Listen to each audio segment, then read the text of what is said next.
Hello everyone, welcome to Business Pathshala. मेरा नाम कुणाल शर्मा है और आज की पाठशाला में मैं लेके आया हूँ एक ऐसे इंडस्ट्री के बारे में जिसके प्रोडक्ट्स हम आमतौर पे बहुत ज़्यादा यूज करते हैं। जी हाँ, इस इंडस्ट्री का नाम है हमारा मेटल अलॉय। अगर मैं बात करूँ मेटल अलॉय की, तो एक ऐसा बिजनेस है या फिर एक ऐसी इंडस्ट्री है जिसमें आप बहुत सारे प्रोडक्ट्स क्रिएट कर सकते हैं, मैन्युफैक्चर कर सकते हैं और बना सकते हैं। और इसकी पूरी जानकारी के लेते हुए हम कुछ ऐसे प्रोडक्ट्स लेके आए हैं जो आम तौर पे बहुत ज़्यादा यूज होते हैं और जिनकी यूज या फिर मैं कहूँ जिनकी इंपॉर्टेंस जो है वो मार्केट में हमेशा के तौर पे बनी रहेगी और आगे आने वाले समय में भी बहुत ज़्यादा रहेगी। जी हाँ, अगर मैं बात करूँ इस इंडस्ट्री के प्रोडक्ट्स के बारे में, तो ऐसे दो प्रोडक्ट्स हैं जिसके बारे में हम आज बात करेंगे। उसके मैन्युफैक्चरिंग प्रोसेस जानेंगे, उसके कुछ थ्योरेटिकल एस्पेक्ट जानेंगे कि क्या इस इंडस्ट्री में ज़रूरत होती है, कैसे इस इंडस्ट्री में मैन्युफैक्चरिंग करी जाती है और क्या क्या इसका प्रोसेस कैरी आउट होता है। इस पूरे प्रोसेस को हम समझने के लिए हम एक इंडस्ट्रियल वीडियो भी देखेंगे। उसमें हम गो थ्रू करेंगे कि कौन कौन से प्रोसेस कैरी आउट होते हैं जिससे कि हमारा जो प्रोडक्ट है वो पूरा बन के आता है। इस पूरी डिटेल इन्फॉर्मेशन से आप एक अच्छे से एक बिजनेस को स्टार्ट कर पाएंगे, आपके पास नॉलेज रहेगी और आप आगे मार्केट रिसर्च करके इस बिजनेस में एंटर कर पाएंगे। तो चलिए बिना डिले करे हुए हम स्टार्ट करते हैं आज के दो टॉपिक, जिसमें सबसे पहला टॉपिक है हमारा डोमेस्टिक कुकर। आज का हमारा टॉपिक सबसे पहला है वो है हमारा डोमेस्टिक प्रेशर कुकर। अगर बात करें हम प्रेशर कुकर की, तो हम सब ने प्रेशर कुकर जो है यूज़ करा हुआ है कि हम सबसे पहले उसको पॉट को रखते हैं, उस पर कवर लगाते हैं और नीचे से हम हीट देते हैं और जैसे उसमें प्रेशर क्रिएट होता है एक विसल की आवाज़ आती है और उस तरीके से वो प्रेशर कुकर हमारा खाना पूरा बनाता है। लेकिन एक्चुअली में प्रेशर कुकर होता क्या है, उसका काम क्या है, कैसे काम करता है, उसको बोलते क्या है, वो सब हम जानेंगे आज इस सेशन में। अगर मैं बात करूँ डोमेस्टिक प्रेशर कुकर की, तो वो एक तरीके से हमारा एक वेसल है जो कि एयर टाइट कुकिंग डिवाइस होता है। अब एयर टाइट का मतलब होता है कि उसके अंदर जो भी एयर बन रही है या फिर जो भी प्रेशर क्रिएट हो रहा है वो एस्केप नहीं होने देते। उसलिए हम उसको एयर टाइट रखते हैं ताकि कोई भी प्रेशर का लॉस ना हो। इस वजह से अगर आप देखेंगे कि हमारे पास जो कुकर सेट होता है, इसमें हमारा नीचे जो पैन होता है, ऊपर जो हमारा लिड होता है, कवर होता है, इसमें हमारा जो भी खाना बन रहा होता है उसमें से प्रेशर क्रिएट होता है और वो ऊपर की तरफ जाता है। लेकिन चूंकि हमने इसमें एक कवर लगा रखा है, सीलेंट लगा रखा है, तो ये क्या करता है, एस्केप नहीं होने देता। और जब इनफ प्रेशर क्रिएट हो जाता है तो हम उसको यहाँ से, ये अपना इतना प्रेशर क्रिएट होता है कि ये जो हमारा ऊपर का विसल होता है वो ऊपर लिफ्ट हो जाता है और यहाँ से हमारा एयर जो होती है वो प्रेशर जो है स्केप आउट हो जाती है। लेकिन क्या कभी आपने सोचा है कि खाना बनता कैसे है, मतलब प्रेशर कुकर काम क्या करता है? कि हाँ, हमने ये तो देखा कि सीटी आई, हमने खाना बंद कर दिया, 2 सीटी आई, 3 सीटी आई, राइस बन गया या फिर कोई भी सब्जी बन गई। लेकिन आखिर इसका मतलब क्या है? क्यों हमने जो प्रेशर कुकर है उसको यूज़ करा? हमारे पास पहले और भी बर्तन थे, हम नॉर्मल भी उसको बना सकते थे। जो हमारे पास नॉर्मल बर्तन होते हैं वो ओपन रहते हैं, जैसे पतीला हो गया या फिर कुछ भी हो गया, उसमें भी हमने कुछ खाना बनाया, सब्जी बनाया, उसपे भी बन जाती है। लेकिन क्यों हम कुकर पे ही बनाते हैं? और उसके लिए सारा जो प्रेशर जो हमारा रोल प्ले करता है वो हमारा प्ले करता है ये पूरा एयर टाइट होने का रीजन। ये बहुत इंपॉर्टेंट पार्ट होता है किसी भी प्रेशर कुकर का कि उसमें कोई भी लीकेज नहीं हो रही हो। कोई भी लीकेज अगर हुई तो फिर वो जो प्रेशर कुकर है, क्योंकि इसका नाम ही क्या है, प्रेशर कुकर, अगर कोई भी एयर लीक हो रही है तो प्रेशर क्रिएट ही नहीं होगा और वो एयर जो है वो लीक आउट हो जाएगी। तो उसका कोई मतलब नहीं रहा, वो फिर नॉर्मल बर्तन हो जाएगा एक तरीके से। आखिर मैं बात करूं प्रेशर कुकर की, तो इसका जो मेन इंपॉर्टेंट रोल होता है वो क्या करता है, ये क्विक करता है फूड बनाने का प्रोसेस। क्योंकि अब जो खाना आप बना रहे थे वो आप इस पे भी बना सकते हैं जो ओपन वेसल है, लेकिन आप अगर प्रेशर कुकर में बनाएंगे तो खाना जो है वो तेजी से बनता है, जल्दी बन जाता है। और इसका एक साइंटिफिक रीजन भी होता है कि क्यों बनता है, वो सब हम जानेंगे। और ये जो होता है एक तरीके से क्लोज्ड कुकिंग वेसल होता है, जैसे कि हमने बात करा, इसके पूरा तरीके से ढका रहता है। और इसमें हम एक्सटर्नल प्रेशर जो होता है रिलीजर, एक हमारे पास जिसको हम सीटी कहते हैं, वो एक्सटर्नल प्रेशर रिलीजर होता है, एक तरीके से वॉल्व होता है जो प्रेशर रिलीज करता है एक टाइम के बाद। तो ये हमारा एक तरीके से प्रेशर कुकर के बारे में था कि क्या क्या प्रेशर कुकर होता है और क्या करता है। अब अगर बात करें कि प्रेशर कुकर जो है वो हमारा टाइम तो रिड्यूस करता है खाना बनाने में, लेकिन कितना जल्दी करता है, तो एक स्टडी से पता करा है कि हम खाना बनाते हैं प्रेशर कुकर पे, तो वो रिड्यूस करता है टाइम को अराउंड 70% एज कम्पेयर टू हम जो ट्रेडिशनल मेथड यूज करते हैं। अगर हम ओपन बर्तन में कोई खाना बना रहे हैं, उस खाने को बनाने में और इस खाने को बनाने में जो प्रेशर कुकर से बना रहे हैं उसमें 70% का डिफरेंस आएगा टाइम का स्पेंड। और ये डिफरेंस आता है क्योंकि वो जो प्रेशर क्रिएट होता है उसके वजह से। इसमें क्या होता है कि बहुत अच्छी खासियत ये भी रहती है कि ये जो रहता है, जो हमारे प्रिजर्व्स न्यूट्रिएंट्स होते हैं जो खाने के, उनको वो प्रिजर्व करके रखता है। ऐसा नहीं हुआ कि जो हमने खाना बनाया, जो हम खाना बना रहे हैं, क्योंकि ओपन अगर वेसल हुआ तो उसमें क्या होता है कि जो हमारे न्यूट्रिएंट्स हैं खाने के वो भी ऊपर एटमॉस्फेयर में चले जाते हैं, क्योंकि ऊपर से फ्री है पूरा। लेकिन वहीं बात करें प्रेशर कुकर की, तो उसमें जो भी हमारा न्यूट्रिएंट्स है वो कहीं ना कहीं रह के पूरा इसी वेसल में रहता है और अंदर ही वो रहता है, क्योंकि ऊपर से प्रेशर जो है वो रिलीज नहीं होता और वो सारा न्यूट्रिएंट्स जो होते हैं उसमें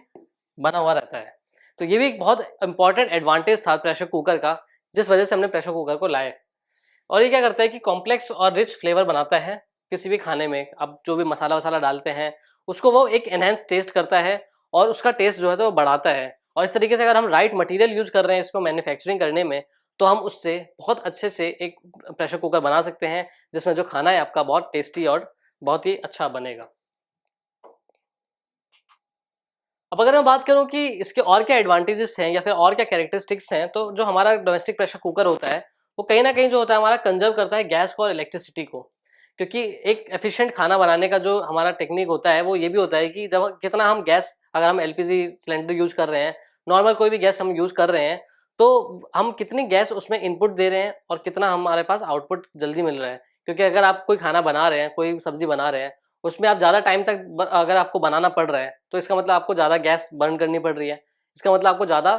टाइम आ रहा है, ज़्यादा जो होता है वो गैस की बिलिंग आती है। इसके अलावा जो आप इलेक्ट्रिसिटी जो कंज्यूम कर रहे हैं, अगर आपका पाइपलाइन है तो उसमें भी आपका कहीं ना कहीं, अगर आप इंडक्शन से बना रहे हैं खाना तो उसमें भी कहीं ना कहीं इलेक्ट्रिसिटी का कंजम्पशन ज़्यादा होगा। तो आप चाहते हैं कि प्रेशर कुकर जो होता है वो एक तो टाइम भी रिड्यूस करता है और जो फ्लेवर होता है उसको भी एनहेंस करके रखता है। और ये सारी चीज़ें वो बहुत खूबसूरती से करता है, क्योंकि उसमें जो टेक्निक है जो प्रेशर जनरेट करने की, और वो बहुत सी यूज़फुल रहती है। क्योंकि अगर हम बात करें किस तरीके से खाना जो बनता है उसमें प्रेशर कुकर में, उसमें कोई भी न्यूट्रिएंट जो होता है वो बाहर नहीं जा पाता, कोई भी जो हमारे पास टाइम है वो रिड्यूस होता है, और उससे क्या होता है कि हमारा जो गैस और जो हमारी इलेक्ट्रिसिटी है वो बचती है। और इस हम जो हमारी लाइफस्टाइल है, हम चाहते हैं कि हर चीज़ जो है वो फास्ट होता है और जल्दी होता है। इसकी वजह से जो होती है उसकी डिमांड भी काफ़ी बड़ी रहती है। और अगर बात करें मार्केट में जो हमारे प्रेशर कुकर है वो बहुत सारे अवेलेबल साइजेस में होते हैं, लेकिन जो जनरली साइज प्रेफर करा गया है वो हमारा 3 लीटर का और 5 लीटर कैपेसिटी वाला रहता है, जो काफ़ी हाई डिमांड में रहता है। अगर हम बात करें कम, जो 3 लीटर वाले होते हैं या फिर उससे भी कम होते हैं, वो बैचलर्स जो होते हैं, कहीं अगर हम उन्होंने रूम शिफ्ट करा है वहाँ पर वो लोग यूज़ करते हैं। वहीं अगर फैमिली में यूज़ कर रहे हैं तो 5 लीटर या उससे अबव जा सकते हैं, और वो लोग उस प्रेशर कुकर को यूज़ करते हैं। तो इस तरीके से जो मार्केट की डिमांड है इसमें काफ़ी अच्छी डिमांड रहती है, और इस बिज़नेस को अगर आप स्टार्ट करते हैं तो पूरे राइट अंडरस्टैंडिंग के साथ, एक प्रॉपर मार्केट रिसर्च के साथ आप इसको स्टार्ट कर सकते हैं। अब अगर मैं बात करूं डोमेस्टिक प्रेशर कुकर की, तो वो जो हमारा जो खाना बनाता है वो एक हायर प्रेशर में बनाता है। अब जैसे कि मैं बात कर रहा था प्रेशर प्रेशर की, तो आखिर उस प्रेशर से होता क्या है और उसका मतलब क्या होता है। तो अगर आप समझे किसी तरीके से कि नॉर्मल अगर मैं खाना बना रहा हूँ इस ओपन वेसल में, और यहाँ से मैंने इसको हीट दी है, तो अभी जो इसके ऊपर प्रेशर क्रिएट हो रहा है, जो भी हमारा खाना है इसके अंदर, उसके ऊपर क्या कहते हैं, इसको एटमॉस्फेरिक प्रेशर जो हो रहा है। मतलब जो एटमॉस्फेयर का जो प्रेशर है, नॉर्मल जो एटमॉस्फेयर जो हम अभी रह रहे हैं, जहां हम खुले में हैं, वो क्या प्रेशर लगा रहा है, वो इतना प्रेशर लगा रहा है इसके ऊपर। और जैसे ही हम इसको हीट प्रोवाइड करते हैं नीचे से, तो जैसे आपने हीट प्रोवाइड करा तो इसके अंदर का जो स्टफ होता है वो इस प्रेशर को तोड़ देता है। मतलब कि यहाँ से जो होता है वो ब्रेक कर देता है, और इसके वजह से कोई ऊपर से उसकी कवरिंग नहीं रहती, तो इस प्रेशर को वो ओवरकम कर देता है, और यहाँ पर जो होता है वो हाई प्रेशर क्रिएट हो जाता है एज कम्पेयर टू जो ऊपर से आ रहा है। तो नीचे वाला प्रेशर जो हाई क्रिएट होता है वो ऊपर चला जाता है, और जो न्यूट्रिएंट्स होते हैं आपके वो ऊपर एटमॉस्फेयर में चले जाते हैं। अगर मैं बात करूं कि जो हम नॉर्मल पानी भी उबालते हैं, अगर यहाँ पर हम उबाल रहे हैं पानी, तो अगर ओपन एटमॉस्फेयर में उबाल रहे हैं तो तकरीबन 100 डिग्री सेल्सियस पे आपका वाटर जो होता है वो बॉईल हो जाता है, और वो उसके जो पदार्थ होते हैं, जो बबल्स होते हैं, वो वेपराइज होना स्टार्ट हो जाता है, और जो उसके जो कंटेंट होते हैं वो बबल बन के उड़ने लगते हैं, अगर मैं ओपन एटमॉस्फेयर की बात करूं। लेकिन अगर हमने यूज करा है प्रेशर कुकर, जैसे कि मैं बात कर रहा हूँ,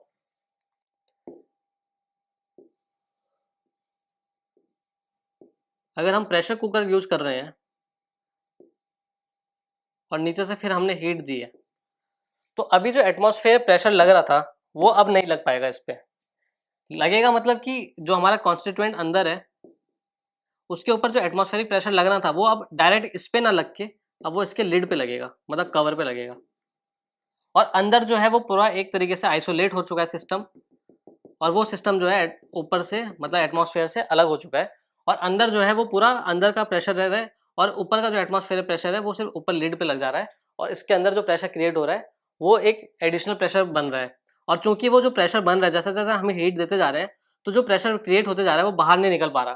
और उस वजह से क्या होता है, अब जो यहाँ पर इस खाने के ऊपर जो प्रेशर लग रहा है वो एटमॉस्फेयर के प्रेशर से कहीं ज़्यादा होता है,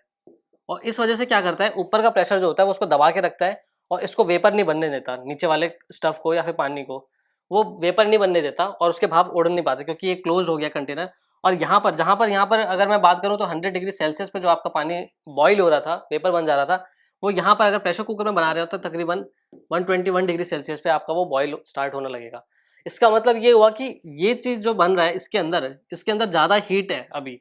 और खाना जो है वो बहुत जल्दी बन जाएगा क्योंकि इसके अंदर हीट ज़्यादा है। यहाँ पर हीट जो हो रही थी वो 100 डिग्री सेल्सियस का ही हो रहा था, तो अगर आप ओपन में इसको कोई भी खाना बनाते आप तो वो 100 डिग्री में बर्न होता है, इसके मतलब कि वो हीट आपको और देनी पड़ती है उसको इतना गर्म होने के लिए 121 डिग्री सेल्सियस पे। वही अगर हम बात करें इसको, अभी अगर आपने इतना ही टाइम दिया तो इसका टेम्परेचर जो है वो जल्दी राइज हो गया, इसका मतलब आपका खाना जो है वो जल्दी पक जाता है। और इस वजह से लोग प्रेफर करते हैं कुकर में बनाना, जिससे कि आपका टाइम भी सेव होता है और आपका जो इलेक्ट्रिसिटी भी है वो भी सेव होती है, और खाने के न्यूट्रिएंट्स जो होते हैं वो भी एटमॉस्फेयर या बाहर नहीं जाते, वो अंदर ही कंटेनर में रहते हैं और अच्छे तरीके से पूरा बन के तैयार होते हैं।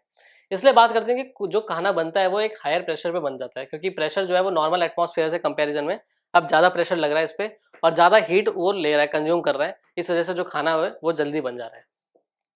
इसके बाद हमें जो प्रिकॉशंस लेने होते हैं, कुछ डिज़ाइनिंग में भी बहुत इंपॉर्टेंट रोल प्ले करता है एक प्रेशर कुकर जो होता है, क्योंकि अगर कहीं भी कुछ मिस्टेक हुआ, क्योंकि इसमें प्रेशर जो होता है वो काफ़ी हाई बार का होता है, और अगर वो कहीं लीक हुआ, कभी अगर आपका भी कोई अगर ऐसा कुछ हुआ होगा, आपने अगर स्टीम से, कभी-कभी होता है कि भाप से जो होता है आपके हाथ या उँगली पे काफ़ी तेज़ जल जाता है वो और उसका छिल जाता है, क्योंकि भाप जो स्टीम होता है उसमें ज़्यादा एनर्जी होती है, ज़्यादा हीट होती है एज़ कम्पेयर टू आपका गर्म अगर पानी है या कुछ है।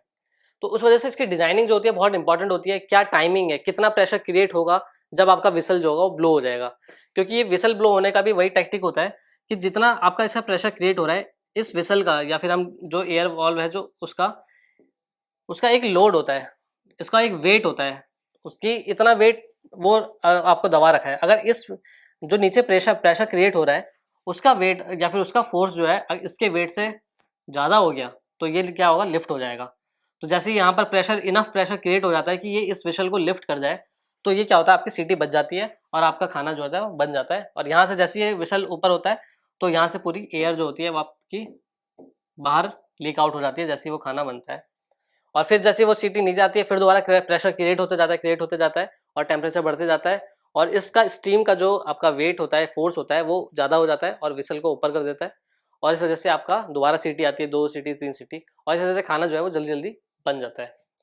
इसी तरीके से इसकी मैन्युफैक्चरिंग में भी आप कौन सा मटेरियल यूज़ कर रहे हैं इसको बनाने के लिए, स्टील यूज़ कर रहे हैं, एल्यूमिनियम यूज़ कर रहे हैं, क्या यूज़ कर रहे हैं, वो भी बहुत इंपॉर्टेंट रोल प्ले करता है। कहीं वेट बढ़ जाता है, कहीं कुछ टाइमिंग बढ़ जाती है, उस सबको हमें देखना होता है। और इसके यूसेज को कि किस तरीके से आप इसको यूज़ कर रहे हैं, कितने अच्छे से आपको यूज़ कर रहे हैं, कोई आपकी जो गंदगी है या फिर जो हम कहीं फूड पार्टिकल्स है वो कहीं विसल में जाके क्लॉग तो नहीं हो गए, अटक तो नहीं गए, और उस तरीके से आपने कितने अच्छे से उसको डिज़ाइन करा हुआ है। अगर आप नया कोई डिज़ाइन लेके आ रहे हैं मार्केट में, उसकी मैन्युफैक्चरिंग स्टार्ट कर रहे हैं, तो वो सब आप पूरा इसको ध्यान रखते हुए बनाएंगे। अब अगर हम बात करें इसके टाइप्स की कि कौन कौन से टाइप्स ऑफ प्रेशर कुकर होते हैं या कौन कौन से मटेरियल लगाए जाते हैं, तो बेसिकली 2 टाइप के होते हैं। इसमें पहला होता है हमारा stainless steel pressure cooker. Stainless steel pressure cooker की अगर हम खासियत की बात करें तो ये होता है हमारा लास्ट लॉन्ग टाइम, मतलब जो इसकी शेल्फ लाइफ होती है, क्योंकि स्टील लगा होता है इसमें, काफ़ी मजबूत मटेरियल लगा होता है, तो इसकी जो लाइफ होती है वो भी काफ़ी ज़्यादा देर तक होती है और काफ़ी स्ट्रांग होता है ये। इसके वजह से इसमें क्या होता है कि रस्ट भी इजीली नहीं लगते, क्योंकि फूड ग्रेड मटेरियल होता है और ये स्टेनलेस होता है, इस वजह से इसमें रस्टिंग भी नहीं लगा होता। और इससे अगर हम बना रहे हैं स्टील से, हम अगर प्रेशर कुकर बना रहे हैं तो प्रोसेसिंग भी जो होती है काफ़ी ईजी होती है, जल्दी बनती है, और उसमें जो इसकी लाइफ होती है प्रेशर कुकर की वो भी काफ़ी लंबे समय तक ये बनता है और टिकता है। लेकिन स्टील होने के यूज होने की वजह से ये क्या होता है, थोड़ा हैवी हो जाता है, और हैवी होने की वजह से क्या होता है, जब इसमें अंदर हम खाना भी बना देते हैं, जब अगर मान लीजिए राइस भी हमने बॉईल करने के लिए रख दिया है और जब राइस बन गया तो उसको हम अगर लिफ्ट कर रहे हैं तो काफ़ी ये हैवी हो जाता है, और उस वजह से क्या होता है कि अगर कोई जैसे लेडी है या फिर कोई अगर एज्ड पर्सन है तो वो क्या होता है, लिफ्ट करने में थोड़ी उसको मुश्किलाहट होती है। इस वजह से बस एक थोड़ा सा ये ड्रॉबैक रहता है। लेकिन अगर हम देखें कि इसकी लाइफ और इसका जो ईजी, अगर हम रस्टिंग कहें तो रस्टिंग से अवॉइड होता है, लाइफ अच्छी होती है, लेकिन वहीं साथ ही उसका हैवी जो होता है वेट होता है। इसके साथ क्या होता है, हीट कंडक्शन में क्या एक प्रॉब्लम आती है, वो होती है कि जो भी हम मटेरियल ले रहे हैं उसमें हमारे पास क्या मेन चीज़ होना चाहिए। अगर मान लीजिए ये हमारा प्रेशर कुकर है, यहाँ हमने इस पर फ्लेम लगाया बर्नर से और हम यहाँ से इसको हीट दे रहे हैं। तो जब हम हीट दे रहे हैं तो इसमें हमें क्या होना चाहिए कि जो इसका बेस है, ये आप देख रहे हैं बेस, तो बेस जो होगा जितना कंडक्टिव होगा, जितने इजी तरीके से यहाँ की हीट जो है अंदर चले जाए, वो बेस हमें चाहिए होता है ताकि अच्छे से ये पूरा हीट हो जाए। और ये ना हो कि सिर्फ जहाँ जहाँ हीट मिल रही है, अगर कंसंट्रेट यहाँ पर है तो ऐसा ना हो कि सिर्फ इसी रीजन में हीट मिलते रहे और कोई रीजन में ना हो। मेरा मतलब है कि अगर यहाँ पर अगर हम हीट दे रहे हैं इसको, तो सिर्फ ये एरिया ही हीट ना हो और पता चले ये सारा एरिया जो रह गया उसमें हीट पहुंच रही नहीं है। तो इसको हम कहते हैं यूनिफॉर्म कूलिंग या यूनिफॉर्म हीटिंग नहीं हो पा रही, मतलब सिर्फ एक ही जगह जो है हीट पहुंच रहा है और जो बाकी इसका सराउंडिंग है यहाँ पर हीट नहीं पहुंच रही। लेकिन तो हमें इस ऐसा बेस भी नहीं चाहिए होता। और यही एक ड्रॉबैक होता है इसमें कि ज़्यादातर जो होता है स्टेनलेस स्टील में, कि हम जो कंडक्टिंग देखते हैं, हम कंडक्शन देते हैं हीट का, वो चारों तरफ से इवनली नहीं होता। और इस वजह से हम दूसरा मटेरियल यूज करते हैं जिसकी हाई कंडक्टिविटी हम कहें, और उसके साथ ही काफ़ी लाइट वेट होता है, वो होता है हमारा एल्यूमिनियम का बेस। अगर हम इसमें कॉन्ग्लोमेरेट, मतलब इसको हम अगर मर्ज भी कर सकते हैं कि हम बॉडी जो है वो पूरी स्टील की हो जाए, लेकिन बेस जो होता है हमारा वो इसका एल्यूमिनियम और उसके अलॉयज जो होते हैं उसका हो जाए, ताकि हीट जो है वो पूरी तरह से चारों ओर कहीं फैल जाए। वहीं अगर हम बात करें इसके यूसेज की, तो अगर मान लीजिए कहीं बहुत जगह बहुत ज़्यादा खाना बनाना होता है, बहुत ह्यूज अमाउंट में, वहाँ पर बड़े बड़े कुकर चाहिए होते हैं और हैवी मटेरियल चाहिए होता है, क्योंकि उसमें लिफ्टिंग में भी और उसको बनाने के लिए भी एक स्ट्रेंथ चाहिए होता है, तो वहाँ पे भी हम उसको यूज करते हैं स्टेनलेस स्टील को। वहीं अगर हम दूसरे टाइप के बात करें मटेरियल की, वो होता है हमारा एल्यूमिनियम प्रेशर कुकर। अब एल्यूमिनियम प्रेशर कुकर जैसे मैंने बात करा था, ये काफ़ी लाइट इन वेट भी होता है, इसके साथ ही ये काफ़ी चीप भी होता है उसके कंपेयर अगर हम करें स्टील के प्राइस से। तो हमें कम दाम पे भी मिलता है और एक अच्छा मटेरियल मिलता है जो कि लाइट इन वेट भी होता है, जो हम घर पे यूज करते हैं ज़्यादातर, तो जाकि इजीली जो हमारा खाना होता है हम उसको लिफ्ट कर सकें कुकर को और उसको प्लेस कर सकें। लेकिन इसका वही होता है कि कहीं डिसएडवांटेज कुछ ये होते हैं कि जो शेल्फ लाइफ होती है, या फिर हम बात करें कि इसकी जो लाइफ होती है, वो इसकी एज कम्पेयर टू स्टील के थोड़ी कम होती है। या फिर हम कहें कि कहीं भी अगर हमने कहीं उसको रखा, जोर से कहीं रख दिया, या फिर कहीं उसमें स्टेन्स पड़ जाते हैं, धब्बे पड़ जाते हैं, और वो सारी चीज़ जो होती है इसको, इसकी लाइफ जो होती है वो अफेक्ट करती है, और स्टील के कंपेयर में इसकी लाइफ जो होती है वो कम होती है। अब बात करते हैं हम मेजर कंपोनेंट्स की। अगर हम जानना चाहें कि प्रेशर कुकर में जो कौन कौन से कंपोनेंट होते हैं, उनकी फंक्शनिंग क्या है, उनके नेम्स क्या है, किस तरीके से हम बोलते हैं, क्योंकि जब आप मैन्युफैक्चरिंग करेंगे प्रेशर कुकर की, तो आपको पता होना चाहिए हर एक कंपोनेंट का क्या यूज है, क्या उसको बोलते हैं, टेक्निकल टर्म्स क्या होते हैं और क्या उसके एप्लीकेशंस होते हैं। तो वही अगर हम ध्यान दें, सबसे पहले स्टार्ट करते हैं हम कंपोनेंट्स की। तो ऊपर से अगर हम स्टार्ट करें इसको, तो देखते हैं सबसे पहला होता है हमारा प्रेशर रेगुलेटर, या फिर जिसको हम कहते हैं कि सीटी, आम भाषा में हम बोलते हैं कि प्रेशर की कुकर की सीटी जो होती है वो होता है प्रेशर रेगुलेटर। अब प्रेशर रेगुलेटर के साथ जो एक इम्पॉर्टेंट पॉइंट होता है, प्रेशर जो रेगुलेटर होता है वो तो एक सिर्फ वेट होता है जिसको हम डेड वेट भी कहते हैं, कि जो इसके ऊपर बस पड़ा हुआ है। और जो प्रेशर कुकर होता है वो एक पाइप निकला होता है इसमें से, इसके हैंडल में से, और उस पाइप का नाम होता है हमारा वेंट पाइप, जिसका नाम है वेंट पाइप। और ये सीटी जो होती है वो आके इस पे लग जाती है, और जब यहाँ प्रेशर इनफ क्रिएट हो जाता है तो वो प्रेशर इसके थ्रू जाता है, वेंट पाइप के थ्रू, और वेंट पाइप में जो होता है वो हमारे पास स्मॉल होल्स होते हैं, और उस होल से वो यहाँ पर इतना प्रेशर क्रिएट करता है कि ये लिफ्ट जो विसल होती है हमारी प्रेशर रेगुलेटर, वो ऊपर हो जाता है, लिफ्ट हो जाता है, और इसी वजह से इसका नाम पड़ा है हमारा प्रेशर रेगुलेटर। इसके साथ अगर हम यहाँ देखें और उस पर लिड पे, तो एक होता है हमारा over pressure plug. Over pressure plug, जैसे कि नाम बता रहे हैं कि ओवर प्रेशर, कभी कभी क्या होता है कि ये जो हमारे वेंट पाइप है, इसमें क्या होता है कि कहीं कहीं क्लॉग्स हो जाते हैं, या फिर हम कहें इसका जो माउथ होता है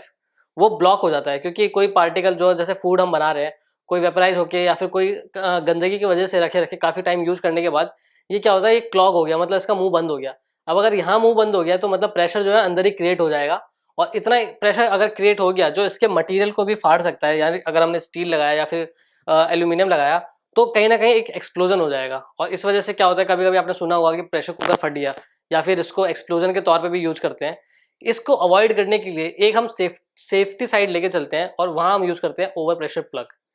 ओवर प्रेशर प्लग क्या होता है, इसमें एक स्मॉल सा मटेरियल होता है, होल, जो अगर प्रेशर यहाँ से रिलीज नहीं हो पाया तो वो यहाँ का प्रेशर जो होता है वो उड़ा देता है इसको, जो कवर होता है, और यहाँ से जो गैस होती है वो एस्केप हो जाती है। इन सब के बारे में हम डिटेल में आगे देखेंगे, बस मैं यहाँ एक नेम दे रहा हूँ, टर्मिनोलॉजीज। इसके अलावा जब हम नीचे आते हैं तो ये होता है हमारा सीलिंग रिंग। अब सीलिंग रिंग का क्या काम होता है कि सीलिंग रिंग जो होती है, जैसे कि हमारा नाम बता रहा है, सील करता है। तो क्या करता है कि जो हमारा एक दो पार्ट होते हैं, एक तो हमारा बॉडी हो गया, दूसरा हमारा लिड हो गया, या जिसको हम कवर बोलते हैं। जब ये दोनों को जोड़ते हैं हम, तो कितना भी हम जोड़ें, कितना भी हम अगर इसको टॉलरेंसेस या अलाउंसेस के साथ बनाएं, तो कहीं ना कहीं गैप जो होगा वो रहेगा ही। और उस गैप को अवॉइड करने के लिए, उस गैप को बचाने के लिए, भरने के लिए हम एक रबड़ सील लगाते हैं अलग से, और उसको हम कहते हैं सीलिंग रिंग, जो इस पूरे बर्तन के चारों तरफ इसके जो कवर होते हैं वो चारों तरफ उसके रहती है। आप सबने देखा होगा जैसे हम यूज करते हैं, और आमतौर पर ज़्यादातर यही खराब होती है। इसकी वजह से क्या होता है कि कहीं से ये जो रिंग होती है, कहीं से बीच में से क्रैक हो जाती है, और वहाँ से प्रेशर जो होता है वो एयर जो होती है वो निकलने लगती है, और प्रेशर जो होता है वो बनता नहीं है कुकर में। इसी वजह से वहाँ से भाप निकलने लगती है, और जो अंदर का वेपर होता है वो ऊपर आने लगता है और बुलबुले बनने लगते हैं। तो उस सब चीज़ों को हम अवॉइड करते हैं सीलिंग रिंग से यूज़ करके। इसके साथ अगर हम देखें यहाँ पर, अगर हम इसके जो हैंडल की तरफ आएंगे, तो यहाँ पर होता है हमारा एयर वेंट या फिर कवर लॉक। अब जब हम इसकी बॉडी और हैंडल को लॉक करते हैं, तो एक हमें आवाज़ आती है, और वो होती है हमारे पास ये वाली आवाज़ की, जो कंफर्मेशन देता है कि हाँ हमारा हैंडल जो है वो सही तरीके से बैठा है इसके ऊपर, बॉडी के ऊपर। क्योंकि अगर हमने कहीं टेढ़ा मेढ़ा या मिसअलाइनमेंट करा तो वो ये चीज़ बता देगा, और उसकी वजह से यहाँ एयर वेंट जो होता है एक तरीके से कवर लॉक की तरह काम करता है। इसके और इधर आए तो हमारा होता है कवर हैंडल, जो आमतौर पे हम इसको इसी को पार्ट को पकड़ते हैं। एक हमने ये पार्ट पकड़ते हैं यहाँ से, और एक हमारा जो होता है वो दूसरा इस साइड होता है। इस दोनों साइड से हम पकड़ के इसको लिफ्ट करते हैं, या फिर कभी कभी एक साइड से भी हम लिफ्ट कर देते हैं। और ये पूरा हमारा एक कवर हैंडल होता है। ये पूरा कवर हैंडल और ये पूरी बॉडी लिड की, ये एक साथ होती है यहाँ से यहाँ तक। और इसके बाद नीचे की बॉडी जो होती है उसके साथ एक हैंडल अटैच होता है, और वो नीचे वाली बॉडी के लिए साथ होता है, जिसको हम कहते हैं बॉडी हैंडल। और ये हमारा कवर तो हो गया जैसे हमने बात करी। इसके ऊपर ये हमारा एक तरीके से फ्रंट व्यू है, और टॉप व्यू अगर हम ऊपर से देखें, तो यहाँ पर आप देख सकते हैं ज़्यादा अच्छे से सीलिंग रिंग जो है वो चारों तरफ बर्तन के ऊपर लिड के, ये ब्लैक कलर की होती है जो, वो पूरी कवर्ड है। यहाँ पर आप ऊपर से देख सकते हैं जो ये चीज़ है लॉक पिन, उसको आप यहाँ से देखेंगे ऊपर से अगर, तो ये यहाँ पर कहीं अटैच होती है। इसके अलावा स्टॉप टैब होता है जो हम ऐसे घुमा के हम खोलते हैं, वो भी इसमें दिख जाता है। और इसके अलावा नीचे एक जो हमारे डिफरेंट डिफरेंट कुकर्स होते हैं उसके साथ एक एडिशनल भी आजकल देने लग गए हैं, वो चीज़ होता है कुकिंग रैक, जो कि हमारे नीचे लगा होता है। और इसके यूज क्या होता है वो मैं आगे बताता हूँ। और ये हमारी पूरी बॉडी होती है, और ये एक तरीके से जो हमारा एक्स्ट्रा हैंडल निकला होता है, जहाँ हम दूसरा हाथ से पकड़ के उसको उठाते हैं, जिसको हम कहते हैं हेल्पर हैंडल। तो ये था हमारे एक कंपोनेंट्स, और इनके क्या क्या यूजेस होते हैं, किस तरीके से काम करते हैं, वो हम जानते हैं। अब बात करते हैं हर एक कंपोनेंट के बारे में और समझते हैं उनके वर्किंग की। तो सबसे पहला जो था वो है हमारा प्रेशर रेगुलेटर।